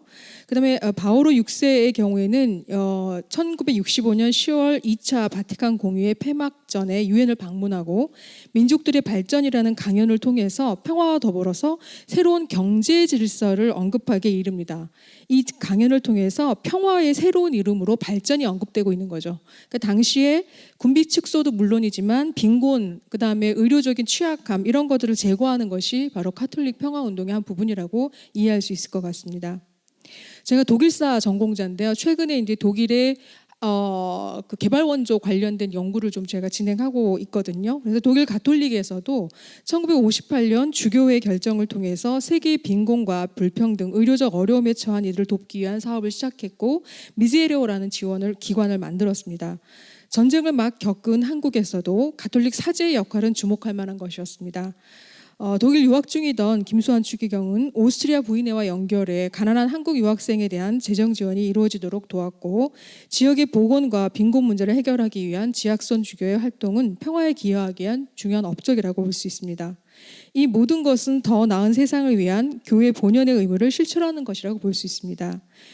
이런 점에서 냉전의 시대를 지난 오늘날에도 여전히 이념과 체제 갈등 상황에 놓여 있는 한반도에서 가톨릭의 평화를 위한 노력은 가치를 넘어 당위적인 것이기조차 합니다.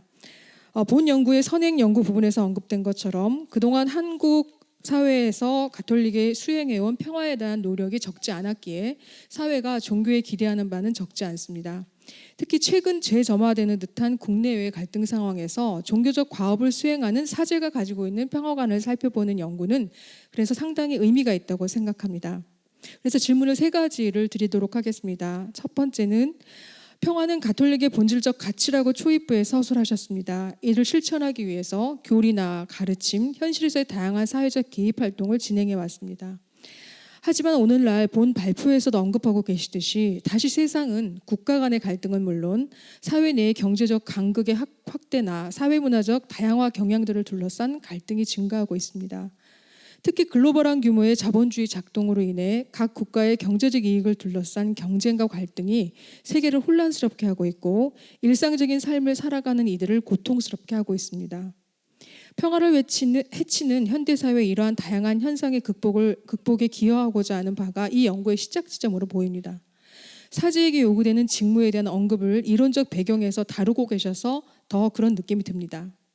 그러나 저희 질문은 또 다른 부분에서 가톨릭의 공적인 역할에 대한 일반적인 기대와 달리 공적 역할에 대한 사제의 조심스러운 태도가 심층적인 인터뷰를 통해서 평화에 관한 인식을 탐구하기 위한 계기를 제공하셨다고 하셨습니다. 국제적으로 국내적으로 활발한 가톨릭 기구의 역할과 사제의 개인의 삶 속의 평화 이해는 과연 어떤 연관성에 있을까요?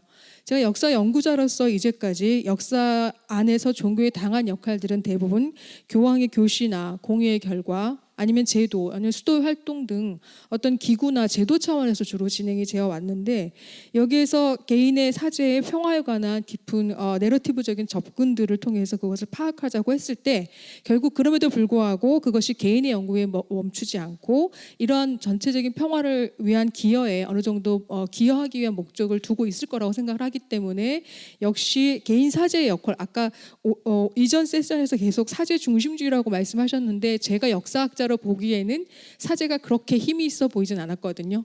예, 그래서 제가 이제 여쭤보고 싶은 것은 그런 사제의 평화에 관한 그런 관념이나 의식이 과연 가톨릭의 평화 운동에 어떻게 영향을 미칠 수 있을까 하는 것에 대해서 좀 설명해 주시면 감사하겠고요. 두 번째는 방법론에 대한 겁니다. 내러티브 탐구는 연구 방법론에 서술하신 것처럼 연구자와 연구 참여자의 공동 작업입니다. 친밀성의 토대 위에서 연구 참여자인 사제의 삶의 여정 가운데 평화와 관련된 내용을 탐색하신 것인데, 이 작업에서 저는 물론 사제의 내러티브에 집중해 하셨지만 그 내러티브를 구성하는 과정에서 연구자의 역할이 어느 정도이셨는지를 좀 듣고 싶습니다. 그래서 질문의 방향에 내러티브가 영향을 미칠 수 있기 때문이거든요. 그래서 질문의 방향을 비롯하여 내러티브 과정에서 연구자의 역할은 어떤 것이었고 어느 정도의 깊이에서 내러티브가 진행되었는지를 혹시 말씀해 주시면 듣고 싶습니다. 세 번째입니다. 두 사제의 평화에 대한 인식이 가정에 행복했던 상태, 외할머니와 함께 있던 시간이 기준이 되고, 이를 기반으로 소외된 이들, 청소년, 장애인들, 노인 등에 관한 관심으로 발전해 가셨던 것으로 보입니다. 평화에 대한 사제들의 생각과 지향해야 될 평화가 어떤 모습인지에 대해서 잘 보여주고 있다고 생각합니다. 특히 공개적으로 드러냄으로써 신자들과 어색해지는 것을 막기 위해서 노력하거나 관계의 친밀성을 해치지 않는 행위 방식에 노력을 기울이는 측면들은 갈등을 회피하는, 그야말로 평화를 유지하기 위한 분명한 방법으로 보이긴 합니다. 그러나 아이러니하게도 사회적인 평안함과 관계들의 유연함은 오히려 더 큰 규모의 갈등 국면 속에서 확보되는 경우도 있습니다. 예를 들면 냉전 시기가 바로 그러합니다. 냉전의 두 거대 축인 미국과 소련은 모두 각자 평화를 지향했던 것으로 알려져 있습니다. 무기기술 경쟁과 무기 생산 경쟁, 이념적 연대의 경고화는 결국 전쟁을 막기 위한 평화를 목표로 하는 것이었습니다. 또한 이를 위해서 저개발국의 근대화를 지원했고, 이것을 진행하는 동안 저개발국의 독재 정권과의 지원도 있었습니다. 그뿐 아니라 냉전기에는 아이러니하게도 서유럽의 많은 나라에서는 매우 풍부한 물자와 행복한 가정을 향유하는 분위기가 형성되어 있었습니다.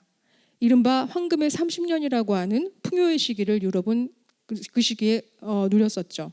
또한 동시에 당시에 미국 시민 70%는 스스로 중산층이라고 여길 정도로 풍요했습니다. 그러니까 냉전 시기에 어떤 부분에서는, 특히 일상적인 부분에서는 이른바 일상에서의 평화가 유지되고 있었다라고 하는 아이러니죠.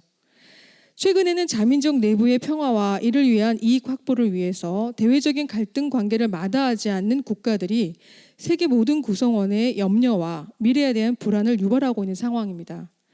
평화의 세속적인 정의인 인간의 생명과 존엄성 추구에서 과연 그 대상이 되는 인간이 어디에 소속되어 있느냐에 따라서 평화를 누릴 수 있느냐 아닌가가 달라지고 있는 것은 아닌가 하는 생각이 듭니다.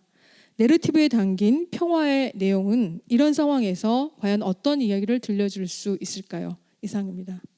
예, 감사합니다. 나혜심 교수님.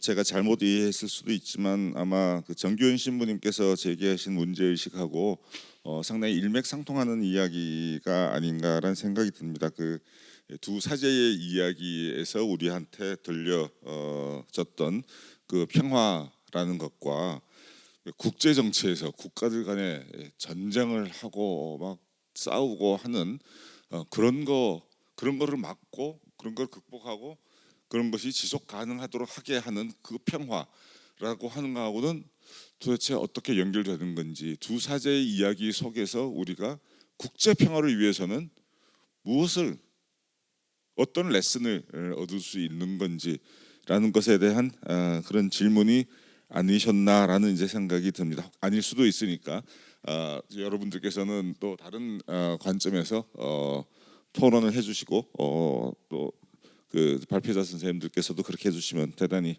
감사하겠습니다. 예, 마지막 토론자입니다. 카이스트의 김태균 교수님 부탁드립니다. 네, 안녕하세요. 저는 카이스트 디지털 인문사회과학부에서 조교수로 근무하고 있는 김태균이라고 합니다. 일단 저는 주로 정치적 양극화, 정치 폭력 이런 주제를 이제 양적인 방법론을 가지고 연구를 하고 있고요. 그래서 오늘 두 가지 연구에 대해서 제가 이제 토론을 맡았는데, 이제 그 중에서 이제 손서정 선생님과 이제 공저자께서 이제 써주신 논문은 이제 또 제 분야랑은 조금 다르기도 하고 방법론적으로 좀 접근법이 다르기 때문에 좀 그런 점을 좀 고려해서 들어주셨으면 감사하겠습니다. 일단은 먼저 조용신 박사님의 논문에 대해서 제 생각을 먼저 공유 드릴 수 있도록 하겠습니다. 전체적으로 이 연구가 제가 생각하기에 왜 중요한 연구인지 그리고 북한이나 통일에 대한 저희들의 인식에 대해서 어떠한 기여를 할 수 있는지, 그리고 또 방법론적으로 좀 몇 가지 더 제안을 좀 드릴 수 있을지, 이런 내용들을 이제 먼저 이야기를 드리겠습니다. 그래서 먼저 이제 논문에 대해서 간단히 이제 좀 요약을 드리자면은 이제 남북 통일 인식이 어떻게 변화하고 있는지, 특히 젊은 세대 사이에서 통일 필요성이 이제 악화되는 상황을 반이민 정서라는 이제 이론적인 개념적인 분석 틀로 해석을 해주셨고, 저는 이런 시도가 굉장히 시의적절하고 새롭다라고 느꼈습니다. 이제 요즘 한국 사회를 보면은 북한을 이제 더 이상 같은 민족이라고 생각을 하기보다는 외국인처럼 또는 이제 잠재적인 이민자로 생각을 하면서 이제 타자화 또는 아더링이라고 하는 그런 분위기가 굉장히 강해지고 있는 것으로 보입니다. 이제 단순한 태도 변화 이상으로 이렇게 전통적인 이제 분단 체제 속에서 만들어져 있던 민족주의적인 통합 담론 자체가 약해지고 있는 것들이 이제 발견되고 있는 것 같고요. 그래서 이 연구가 던지고 있는 이제 핵심적인 문제 제기, 이제 통일 인식이 민족의 재결합에서 이질적인 사회의 통합, 즉 일종의 이민 문제로 전환되고 있다라는 이 진단 자체가 굉장히 저는 시의적절하다. 그리고 앞으로 이런 개념에 맞춰서 교회 아니든 밖이든 이 통일 문제, 그다음에 청년들, 특히 청년들의 그 통일 인식에 대해서 생각을 해봐야 된다라는 생각이 들었고요. 또 방법론적으로 봤을 때도 굉장히 연구가 탄탄하다라고 생각이 들었습니다. 그 통일 문제를 이 이민의 문제로 바라보기 위해서 주로 이제 제가 이해하기로는 유럽이나 미국에서 이민에 대한 태도를 이해하기 위해서 만들어진 이제 방법론 틀을 가져와서 거기에 있는 개념들을 측정을 하기 위해서, 수치화하기 위해서 우리나라에서 이제 실시된 설문조사에 있는 문항을 가져오고, 그 문항들이 이민을 설명하는 문항들이 얼마나 통일에 대한 태도를 잘 설명하는지를 바라봄으로써 이 전반적인 이 담론의 변화, 인식의 변화를 잘 포착하고 있다라는 생각이 들었습니다.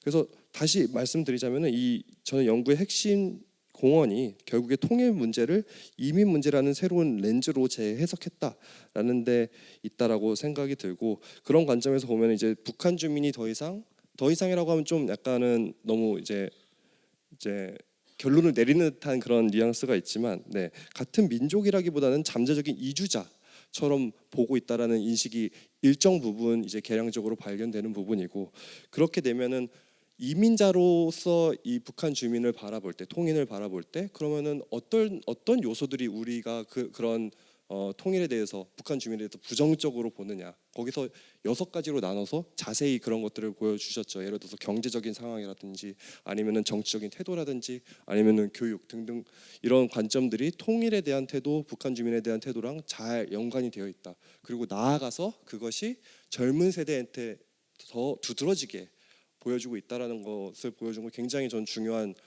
연구 결과라고 생각이 들고, 거기서 더 나아가셔서 이제 보여주신 것이, 이게 그러면은 젊어서 그런 것이냐, 아니면 이 세대라 그런 것이냐라고 생각을 말씀해 주셨고, 이 연구 결과상 보면은 이제 세대에 의한 것으로 보인다라는 그런 통계적인 경향성이 보인다라는 결과도 공유해 주셨습니다. 그러니까 이 결과는 결국 그러니까 나이가 먹으면은 그러면은 좀 덜해지는 것이냐, 근데 그렇지 않다. 그럼 그거에 대해서 저희가 좀 어떤 이거에 더 함의에 대해서 더 열심히 생각을 해보면 좋을 것 같아요. 그럼 왜 이 지금 젊은 세대들이 어떠한 경험을 하고 어떠한 교육을 받고 어떠한 경제적인 사회적인 맥락 속에 있길래 이러한 가치관을 형성하게 되었는지, 그리고 그것에 기반해서 교회 밖은 물론이거니와 교회 안에서도 어떻게 이 청년들, 신도들과 소통해야 될까라는 좀 생각을 하게 만드는 그런 부분이었습니다. 그 연구를 이제 저는 이제 더 진행을 해주셨으면 좋겠어서 굉장히 유의미하고 재미있는 연구라고 생각을 하기 때문에, 그 반이민 몇 가지 그런 측면에서 이제 제언을 드리자면은 이제 반이민 정서를 이론 틀로 이제 가져오셨는데 주로 제가 이야기로는 이런 이론 틀들 거기에 나오는 주요한 그런 핵심적인 개념들 변수들이 주로 유럽이나 서구의 그런 경험에서 기인한 것들이라고 보여지거든요. 그러면은 우리나라 상황에서의 반이민 또는 넓게 봐서 동아시아의 맥락에서의 반이민을 설명하는 개념 틀을 좀 추가하거나 같이 고려해서 유사한 분석을 시도해 보면은 또 어떤 결과를 저희가 찾아낼 수 있고 또 어떤 함의점이 있을지 생각을 해봤으면 좋겠다라는 생각이 들었습니다. 다음으로 이제 손소정 선생님 연구팀의 논문에 대해서는 굉장히 재미있게 읽었고요. 이 제가 이해하기로는 이제 두 명의 가톨릭 사제가 이 총체적인 삶의 경험 속에서 이제 그 신학생 그다음에 사제가 되어서 이제 사목을 하고 그다음에 교회 안 밖에서 느끼는 이제 삶의 경험 속에서 어떻게 평화를 이해하고 실천하고 있는가라는 주제를 내러티브 탐구라는 이제 방법론을 활용해서 아주 풍부하게 분석을 해주셨다고 이해를 했고요. 저처럼 이제 계량적인 데이터를 다루는 연구자가 느끼기에는 어떻게 이제 실제의 삶에서 평화라는 의미를 형성하게 되는지의 과정을 굉장히 생생하게 볼 수 있다는 점에서 굉장히 인상적이었습니다. 이런 것들을 이제 저 같은 사람이 이제 생각을 하게 되면 설문조사를 실시해서 몇 가지 문항을 만들어서 뭐 1부터 5까지의 점수로 측정을 해서 이제 해석을 하겠다라는 생각을 하게 되는데 물론 그런 것이 아주 불가능하다라고 생각을 하진 않지만 그런 것을 시도하기 전에 먼저 이런 총체적인 이해가 있으면 좋겠다라는 생각을 하게 되었고요. 제가 좀 한 가지 조심스럽게 좀 궁금했던 것은 이제 논문의 앞부분에서 제시된 이제 가톨릭 공동체에서 말하는 굉장히 총체적인 평화의 개념과 그다음에 실제 인터뷰에서 나타난 그런 신부님들께서 살아내면서 느끼신 어떻게 보면 굉장히 좀 일상적이고 관계 속에서 드러나는 그런 평화의 개념과 약간은 제가 느끼기에는 어떻게 연결이 되었는지 제가 이제 이런 걸 잘 몰라서 그럴 수도 있지만은 바로 다가오지는 않았거든요. 그래서 그런 부분들이 사실은 그 이 전 토론자 선생님들께서도 다양한 각도에서 약간 지적을 해주셨던 것 같습니다. 그래서 그런 부분에 대해서 연구자 선생님께서 어떻게 생각을 하시는지 좀 의견을 공유해 주시면은 더 좋을 것 같습니다. 다시 한번 이제 훌륭한 연구들을 읽을 수 있어서 굉장히 감사했다는 말씀드리고 이렇게 저는 마무리하도록 하겠습니다. 예, 감사합니다, 김태균 교수님. 역시 또 그 뭐 이렇게 표현해도 될는지 모르겠지만은 미시적 수준의 평화와 거시적 수준의 평화가 어떻게 서로 연결되고 또 뭐 더 나아가서 어떻게 상호작용을 하는 것인지에 대한 토론이 좀 더 있으면 좋겠다라는 말씀이 손소정 박사님 논문에 대한 토론이었고요. 그리고 조영신 선생님에 대한 토론은 일단 그 북한 주민 문제 또는 통일 문제를 이민 문제의 프리즘으로 보고 있는 현 세대, 젊은 세대를 이제 앞으로 어찌할 것인가 라는 것에 대한 그런 이야기를 좀 해주신 걸로 생각이 됩니다. 제가 추가적으로 조금 질문을 드리자면, 아니 왜 특히 요새 우리 젊은이들한테서 이렇게 북한의 문제와 말의 통일 문제와 이민 문제가 동일시하는 그거를 동일시하는 그런 인식 구조가 탄생을 했는지라는 것도 이제 좀 궁금하고, 그리고 어떻게 보면 이건 아까 뭐 토론자 선생님도 말씀해 주셨습니다만, 김태균 선생님도 말씀해 주셨습니다만은 그게 이민자건 북한 주민이건 간에 결국 이건 타자화의 문제라고 생각이 되거든요. 그 아더링이라고 아까 말씀해 주셨습니다만은 결국 타자화, 뭐 타인을 타자로 보는 게 그게 무슨 문제냐? 근데 타인을 타자로 본다는 것은 타인을 타인으로 보는 게 아니라 타자로 본다고 했을 때 그 타자가 갖는 특별한 의미가 좀 있는데, 그거는 결국은 타자는 나보다 열등하거나 나보다 악하거나 하는 존재라고 이렇게 이제 말하자면 분류화를 해버리는 거거든요. 그렇기 때문에 내가 교화를 하든지 또는 타도를 하든지 또는 나하고는 분리돼야 하는지 뭐 그런 존재로 이제 취급을 한다는 게 이제 문제인 거죠. 그게 사실 이민자에 대해서도 그건 바람직한 태도가 아니고 북한 주민에 대해서도 더더욱 바람직한 태도가 아닌데 왜 그런 경향이 지금 젊은 세대 사이에서 더 두드러지게 나타나고 있는 걸로 우리가 그 원인을 파악할 수 있을지 이건 정말로 중요하고 아까도 뭐 똑같은 표현을 썼습니다만은 무거운 질문이 아닐 수가 없다고 생각이 됩니다. 그런 것들 포함해서 혹시 그 우리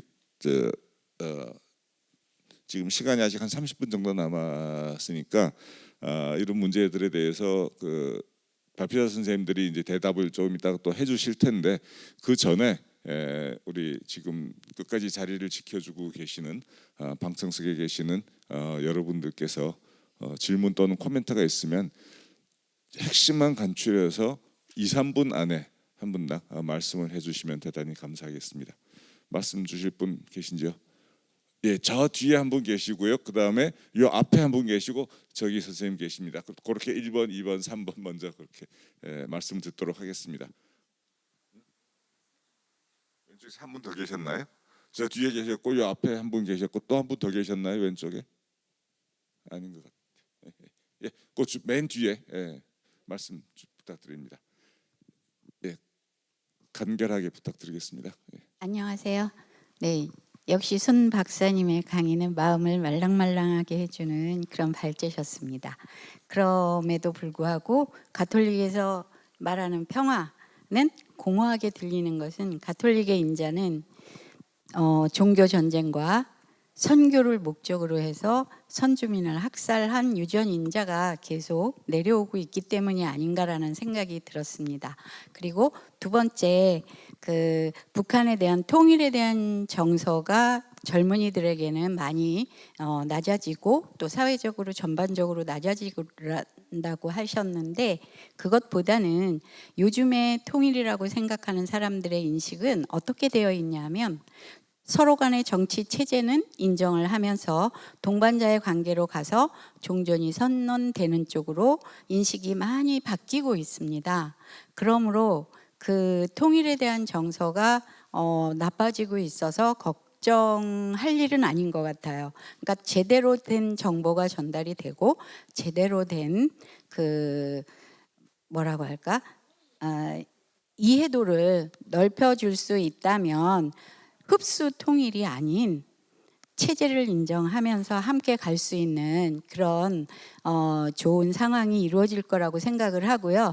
그 분석하신 거에 질문 내용이 어떤 거였는지 궁금해요. 그래서 그 통일에 대한 정서가 낮아졌는지 그거를 제가 궁금합니다. 이상입니다. 예, 감사합니다. 네, 오늘 좋은 발표 또 마지막 섹션에서 잘 배웠습니다. 저는 서울대학교의 전영일입니다. 오늘 저는 항상 이렇게 그 퀄리테이티브 스터디하고 퀀티테이티브 스터디를 어려운 난제에 대해서는 이렇게 접근을 하는 것을 제가 그 저희 연구진에게도 항상 그런 이제 연구를 하도록 하는데 이 굉장히 어려운 숙제를 물론 이제 궁극적인 두 가지 지금 발표하신 내용이 아주 특정한 주제하고 딱 닿아 있지는 않아요. 하나는 사제의 이 삶에 대한 홀리스틱한 그런 그 피스, 평화에 대한 그런 이야기를 그러나 그런 내레이티브 이제 그 어프로치를 통해서 소위 에트노그래픽 그런 그 어프로치라고 볼 수 있는 것 같은데요. 그 부분은 참 인상적이었습니다. 그래서 저도 이 그 최종적인 그 결론에 되는 부분들을 조금 더 어떤 식으로 좀 확대를 해서 지금 우리가 오늘 이 주제에 이런 그 교회 구성원들의 실천적 과제, 사제의 초점에서 봤었을 때 이 정도까지 대화를 이제 이렇게 해서 분석을 했으면 그것이 조금 더 큰 숙제인 이런 그 한반도 갈등 해소와 평화와 관련된 질문들도 그 가운데서 어떻게 좀 펼쳐졌는지 그게 좀 궁금했어요. 그 질문에 대한 이 대화의 그 분석은 보이지가 않아서 그 부분이 이제 하나 좀 궁금한 부분이었고요. 발표자에게. 두 번째 분석은 제가 국가 통계연구원 원장으로 있었습니다. 우리나라의 모든 이 데이터 분석, 통계, 국가 통계 이런 부분들을 이제 그 이끌는 역할들을 해서 이제 통계는 이제 분석은 아주 기본적으로 가장 그 중요한 부분이죠.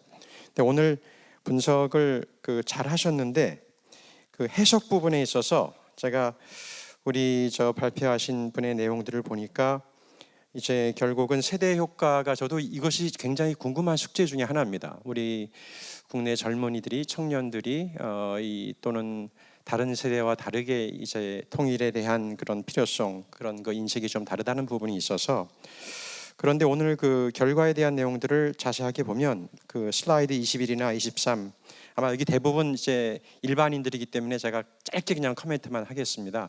근데 그 부분을 보면 그 세대 효과라는 것을 다른 인터액션 이펙트하고 소위 그 이민 정서나 또는 이민 정서 종합 그 지수를 구성하는 그 몇 가지 개별 지수하고 따로따로 해서 보았는데 사실은 그 아마 이거 표준화를 시킨 것 같은데 코홀트 그 세대 효과 자체의 그 수치를 보면 상당히 낮아요. 그 다른 거하고 비교해서 아까 우리 사회자님께서도 그런 경향이 있다고 얘기하신 게 그래서 저는 이제 맞다고 이해를 하는데요. 예를 들어서 그 이 북한에 대한 그 적대감이라든지 정책에 대한 불만족이라든지 이런 것이 가지고 있는 그 리그레션 그 코에피션트가 상당히 큽니다. 그래서 오히려 지금 이 코홀트에 대한 효과가 있긴 있지만 다른 정서적인 그런 그 이 의식의 효과가 훨씬 더 크다. 그리고 또 하나 두 번째는 아까 말씀하신 대로 그 소위 우리가 이런 분석을 할 때는 인터액션 이펙트를 항상 봅니다. 그래서 소위 이 교차 효과를 보는데 그것을 한 거를 봤더니 교차 효과를 집어넣었을 때 그 실질적으로 그 해당하는 세대 효과가 확 줄어들어요. 이 얘기는 결국 아까 이제 끝부분에 나와 있는 대로 소위 그 인적 자본, 경쟁적 경쟁 가설, 정치적 성향 가설의 그 효과가 상대적으로 인터랙션을 해보니까 더 커졌다는 것을 거기서 밝힌 거거든요. 그러니까 다른 한편으로는 저는 이것은 어떻게 보면 좀 긍정적인 부분이 되지 않을까. 우리가 컨트롤할 수 있는 향후에 우리 그 젊은 세대들의 그런 그 통일 현재 의식이 좀 상대적으로 낮은 상태에 있는 부분을 이 인적 자본이나 경제적 그런 경쟁 부분, 어떤 정치적 성향은 이게 이제 보수냐 진보냐 하는 그런 부분인데요. 그래서 우리가 컨트롤할 수 없는 부분이 아니라 이 분석 자체를 보게 되면 상대적으로 우리가 컨트롤을 할 수 있고 어떤 사회적인 그런 환경이나 교육이나 그런 것을 통해서 우리가 향후에 조절이 가능하다. 그래서 그 해석 부분에 이런 부분이 조금 더 데이터를 좀 보시고서 그 부분을 나중에 좀 보완하신다면 훨씬 더 최종적인 결론을 조금 더 종합적으로 좀 볼 수 있지 않을까. 그런 부분은 제가 테크니컬한 부분이 좀 있어서 우리 발표자에게 그런 말씀을 좀 전해드립니다. 이상입니다. 네, 감사합니다. 아주 이제 친절한 그 방법론적 제안이셨습니다. 예, 그러면은 저희가 시간이 한 20분도 채 안 남았는데요. 먼저 발표자 선생님들 대답을 좀 듣고 또 나머지 시간을 어떻게 운영할지 결정하도록 하겠습니다. 예, 손소정 선생님 먼저 한 5분 정도 해주시면 좋겠고요. 가능한 한. 예. 네. 5분 하기에는 제가 받은 질문이 너무 많은 것 같아서요. 일단 청중석에서 말씀해주신 선생님의 이전 가톨릭교회의 역사. 는 저는 어쩌면 가톨릭 교회와 그 교구를 구별해야 된다고 생각합니다. 참여해야 될 부분은 참여하는 그 진리로 가는 과정일 것 같고요. 어쩌면 그 십자군 전쟁을 지금 이 순간 우리도 하고 있다고 생각해요. 상대방에 대해서, 나와 다른 사람에 대해서 가톨릭 교회라는 명분으로 그거는 저희가 계속 배우고 성찰하면서 나아가야 될 부분으로 저는 이해를 했고요.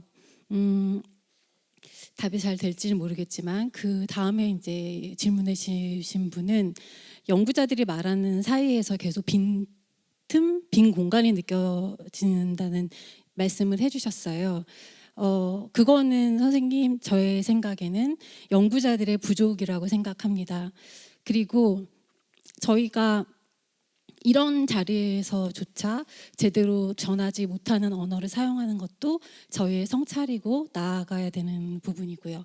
거기에 대해서 지적해 주셔서 끝까지 들어주셔서 매우 감사합니다. 그리고 마지막으로 질문해 주셨던 선생님께서 주신 거는 아마 지금 토론자분들이 해주셨던 질문과 다 연결이 돼 있을 것 같은데요. 먼저 이제 김태균 선생님께서 명확하게 이제 지적을 해주셨어요. 어쩌면 저는 미시적인 차원에서의 평화를 찾기 위해서 평화 연구를 시작을 했습니다. 평화 연구라기보다는 그냥 평화를 찾아서 다녔었던 것 같아요. 그런데 미시적인 차원에서 평화를 찾다 보니까 교회에서도 찾게 됐고 그게 학문적으로 연결이 돼서 제가 처음에 공부했었던 평화학은 국제평화학이었습니다. 그래서 유엔이라는 큰 틀에 가서 뭐 짧게나마 경험을 했고 그리고 이제 제가 그 국제평화학을 공부하면서 했던 논문이 북한 아동인권이에요. 그러고 나서 한국으로 돌아왔더니 한국은 이제 아까 말씀하셨던 그 2017년, 18년 때 그 엄청난 그 전쟁 위기에서 겪고 있었고 그러면서 평화 운동을 시작을 했습니다. 그런데 평화 운동에 대해서 동력이 느껴지지 않았어요. 왜냐하면 아까 말씀하신 것처럼 전문가들, 연구자들, 정치 쪽 사람들만 계속 얘기를 합니다. 그러면 이게 밑에 가장 가까이서 일상에서 서로 만나는 사람들이랑은 공유가 되지 않는 거예요. 그래서 어쩌면 제가 본당 사제, 일선의 사제를 탐구하려고 했습니다. 왜냐하면 본당 사제분들도 지금 여기에서 저희가 논의하고 있는 것에 관심 없으신 분들 많고 거기에 관심을 가지기에는 너무나 여력이 부족합니다. 그래서 아까 정규영 신부님께서 말씀하셨던 것처럼 그런 체계적인 교육 과정 자체가 부재하기 때문에 신부님들도 알 수 없고 그리고 본당에 있는 신자들도 그 평화의 논의에 대해서 알 수 없습니다. 그런데 그런 고민으로 해서 제가 다시 평화 교육 쪽으로 더 중심을 두게 되면서 느꼈던 거는 사제의 경험으로 한번 말씀을 드려볼게요. 저는 평화 운동 영역에 있었다고 말씀을 드렸잖아요. 그런데 어느 날 이렇게 어떻게 해서 강의 부탁이 들어왔어요. 그런데 그 첫 강의가 사제들 30분 정도가 이제 모이는 특별한 지향을 지닌 사제분들 모임이었습니다. 저는 그렇게 하는 뭐 강의했던 적이 없기 때문에 저는 그런 사람 아닙니다. 거부를 했죠. 근데 세 번째 연락이 왔을 때 베드로가 생각이 났어요. 그래서 나 세 번째 또 부인하면 안 되겠구나. 그러면서 강의를 하면서 이제 저의 여정이 이렇게 이어져 왔습니다. 그런데 그때 사제분들께서 그때가 2018년인데요. 아까 미투 얘기도 하셨는데 미투 담론이 막 일어날 때였고 제가 강의를 요청받고 나서 자료를 다 송부한 이후에 우리 교회에서 미투 담론이 터졌습니다. 매우 심각했던 상태 기억하실 겁니다. 제가 매우 우려했었던 게 이것을 그대로 다 얘기를 해도 될까? 왜냐하면 저는 민감한 사항을 건드려야 되지만 너무나 큰 상처가 될 건 어쩌면 피해야 된다고 생각을 했거든요.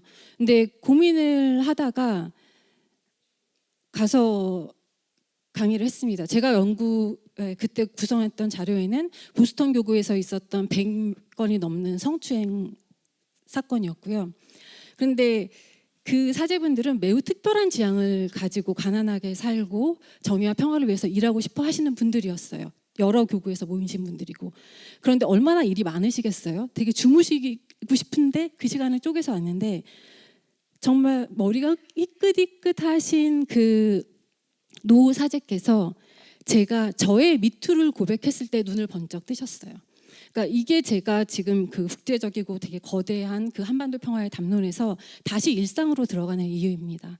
사제분들도 그렇고 청소년들도 그렇고 청년들도 그렇고 내 일상에서 내가 정말 필요한 거 지금 내가 돈이 없어. 내가 지금 잠을 못 자. 계속 공부해야 돼. 이거를 얘기를 하다 보면 거기에서 점점점 이어집니다. 국가, 공동체까지, 그리고 여러 가지 지금 기후위기까지 다 현실적인 문제로 다 연결이 되거든요. 그래서 일상에서 시작하는 게 가장 효과가 크기 때문에 저는 그렇게 해서 이제 그 삶에 대해서 먼저 얘기를 하고 탐구를 했었던 것 같고요. 제가 뭐에 대해서 더 왜 50대였는지 왜 50대였는지는 이 내러티브 탐구가 현장에서 지금 여기에 있는 그 경험을 하는 게 되게 중요하고요. 그리고 본당 사제를 선택한 이유와도 연결이 되는 게 평화에 대해서 고민한 사제, 직접 많이 겪었던 사제 말고 지금 이 순간 이 서울 그리고 우리나라 한국 교회에서 가장 많이 사목을 하고 있는 그 연령대를 택할 수밖에 없었습니다. 왜냐하면 일부러 어쩌면 평화에 대해서 고민했었던 지금 신부님을 만약에 인터뷰를 했을 경우에는 일반적으로 끌어낼 수 있는 거에 대해서 조금 필터링이 있을 수 있다고 생각해서 그렇게 해서 50대로 구성이 되었고, 또 가장 큰 문제는 이분들은 희생을 해주셨기 때문에 제가 인터뷰할 수 있었습니다. 정말 인터뷰 섭외하기 힘들었고, 만약에 특정하실 수 있으시다면 특정하시지 말고 그냥 사랑해 주시면 감사하겠습니다. 네. 네, 감사합니다. 네, 조영선 선생님. 네, 우선 여러 코멘트들 너무 감사하고요. 사실 그 발표 중에 시간이 워낙 이제 좀 제한이 되어 있다 보니까 제가 뭐 기술적인 것들을 설명을 다 못 드렸던 것 같은데, 그래도 그 토론자 분들께서 잘 말씀해 주셔서 감사 말씀드리고, 우선 김태균 선생님 말씀하셨던 잘 지적해 주셨는데, 이제 지금 제가 분석하고 있는 게 주로 이제 반이민 정서 이론들이 서양에서 많이 사용되고 있는 국제학술지에 나온 그런 이론들인데, 이거를 좀 우리나라나 동아시아로 좀 좁혀서 보는 게 어떠냐 말씀 주셨는데, 제가 생각해보지 못한 부분이었는데 이 부분을 좀 더 앞으로 더 조사해서 추가 가능하다면 해보도록 하겠습니다. 그리고 이제 다른 큰 질문 하나가 그 사회자 교수님께서도 그렇고 김태균 교수님도 그렇고 이제 세대 차이 원인이 무엇이냐 이런 말씀을 주셨는데, 사실 제가 사회학자가 아니기 때문에 그거를 되게 충실하게 답변을 못 드릴 것 같습니다. 다만 제가 연구를 하면서 이제 좀 생각하고 고민해본 결과, 결국은 첫 번째는 분당 기간이 너무 길었다. 지금 이제 70년이 넘었기 때문에 지금 여기서 연구에서 말하고 있는 젊은 세대라는 게 결국은 20대, 30대, 40대이거든요. 그분들은 전쟁도 경험해보지 못하셨고 북한 사람들과의 접촉은 더더욱 해보지 못한 그런 세대이기 때문에 그런 데서 좀 세대 간의 그 동일 민족 의식의 차이가 나지 않았나 싶고요. 그 외에도 뭐 그 우리나라가 그 굉장히 빠른 압축 성장을 했죠. 이제 그 가운데서 경쟁이 심화됐다거나 아니면 교육제도 같은 것들이 많이 변했다거나 혹은 취업 경쟁 같은 것들이 심화됐다거나 이런 여러 사회 경제적 요인들이 있었기 때문에 우리가 압축적인 성장을 빨리빨리 해온 만큼 그 세대 간극 차이는 좀 더 벌어졌을 가능성도 있다. 이렇게 저는 생각을 하고 있습니다. 그리고 아까 뒤에서 이제 청중께서 말씀해주신 부분, 그러니까 요즘 세대들은 서로 그냥 정치 체제에 대해서 받아들이고 종전 선언을 하고, 그리고 이제 흡수 통일이 아닌 뭔가 통합의 관점을 둔 사회 간의 통합의 관점을 둔 그런 통일을 지향하고 있다. 이렇게 말씀을 주셨는데 저도 거기에 동의를 합니다. 그래서 이번 결과에서도 이제 이번 결과가 말해주는 것은 결국은 그 통일을 할 때 옛날에는 우리가 민족이니까 그냥 어떻게든 되도록 빨리 통일을 해야 된다 이렇게 생각했다면 요즘의 젊은 세대들은 그게 아니라 우리가 좀 더 따져서 사회적인 것도 따져보고 경제적인 것도 따져보고 정치도 어떻게 해야 될지 사전에 미리 좀 조율을 거쳐서 그렇게 좀 엄밀하게 따져서 윈윈이 될 수 있는 통일을 하자, 이렇게도 해석이 가능할 것 같습니다. 그래서 지금 말씀해주신 그런 부분도 충분히 이제 가능한 시나리오인 것 같고요. 그런 면에서 보기에 아까 그 저기 교수님께서 말씀하셨던 그 이번 결과가 부정적인 게 아니라 오히려 긍정적일 수 있다, 이 부분과도 맞아떨어지는 부분인데요. 좀 그냥 보기에는 결과가 이제 좀 더 젊은 세대들이 통일에 대해서 꺼려하고 그다음에 민족적 의식이 내려가고 뭐 이런 부정적인 결과들도 있지만 뒤집어서 생각해 본다면은 결국 이게 장기적으로 이제 그러니까 우리 민족이 그러니까 남한 주민, 북한 주민 모두 합쳐서 우리 민족이 좀 더 장기적인 차원에서 서로 윈윈할 수 있는 통일을 만들어 가는데 젊은 세대가 또 역할을 할 수 있는 그런 가능성도 좀 지금 열어주는 그런 결과가 아닌가 저는 생각을 하고 있습니다. 반드시 뭐 나쁘다고는 저도 생각하지는 않습니다. 다만 이제 좀 더 이런 세대가 변화하고 있다는 사실을 우리가 사회적으로 인지하고 그다음에 분석하고 그렇게 해서 좀 더 이제 그 사회적 갈등을 최소화하는 통일을 만들어갈 수 있게 그렇게 노력을 해야 된다. 뭐 이런 게 좀 더 크게 보면 이번 연구의 그런 시사점이 아닌가 그렇게 생각합니다. 네, 마치겠습니다.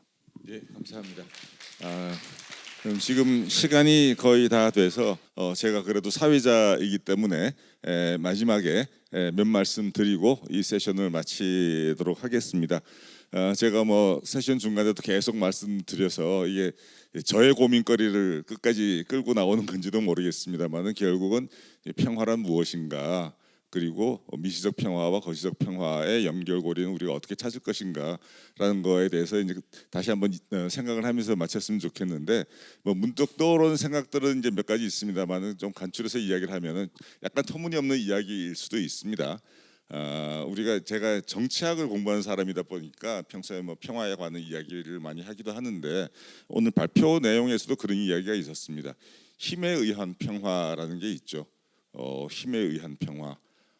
서로 힘이 아주 팽팽하게 서로 대립을 해가지고 있어서 누가 누구한테 이길지 잘 모르기 때문에 내가 괜히 잘못 어떤 행동을 했다가는 상대방으로부터 공격을 당할 수 있겠다라는 이런 두려움에 의한 평화라는 게 분명히 있을 수가 있을 것 같습니다. 우리가 하느님의 평화 뭐 이런 이야기를 할 때는 그런 힘에 의한 평화, 그건 결코 지속적이지 못한 평화를 이야기하는 건 아닐 거라고 생각이 됩니다. 그런데 평화를 위한 하나의 방법론으로 힘에 의한 평화라는 게 국제정치 이론에도 사실 있습니다. 근데 그거는 하느님의 평화가 아니라는 거를 이제 우리는 다 같이 공감할 수 있을 거라고 생각이 되고요. 또 다른 차원의 평화는 어떻게 보면은 제도를 통한 평화입니다. 서로 싸우지 않게, 갈등이 생기면 중재를 잘 하고 미리미리 갈등을 미연에 방지할 수 있는 그런 제도적 장치들을 만들어서 평화를 만들어가고 가꾸어 나가고 유지시켜 나가는 것.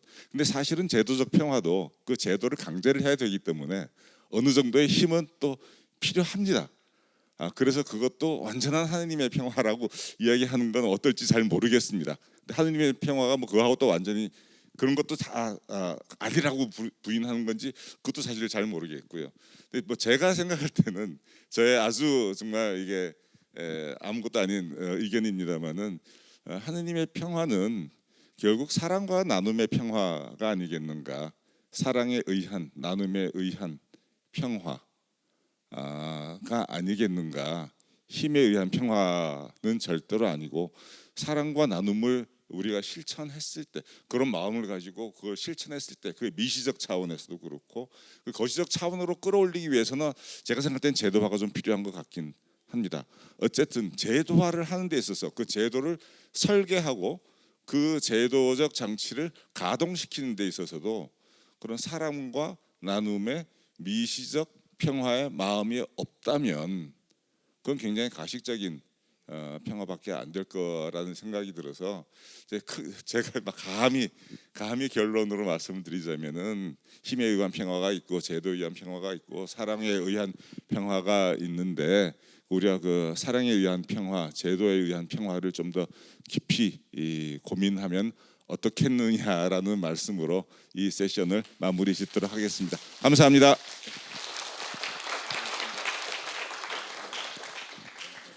제 3세션에 수고해 주신 6분께 감사드립니다. 오늘 포럼을 통해 우리는 평화의 장인으로 거듭나기 위한 가톨릭 공동체의 역할과 과제에 대해 함께 생각하고 고민해 보았습니다. 우리 그리스도인 공동체가 각자 삶의 자리에서의 평화, 나아가 한반도 평화와 세계 평화를 만들어가는 데에 오늘 함께 고민하고 생각한 시간들이 좋은 밑거름이 되면 좋겠습니다. 오늘 포럼에 참석해 주신 내빈 여러분, 각 세션의 사회, 발표, 토론자 여러분, 그리고 자리를 빛내주신 청중 여러분 모든 분께 감사드리며 특별히 서로가 서로에게 감사와 평화의 장인이 되어달라는 격려의 박수 보내주시면 좋겠습니다.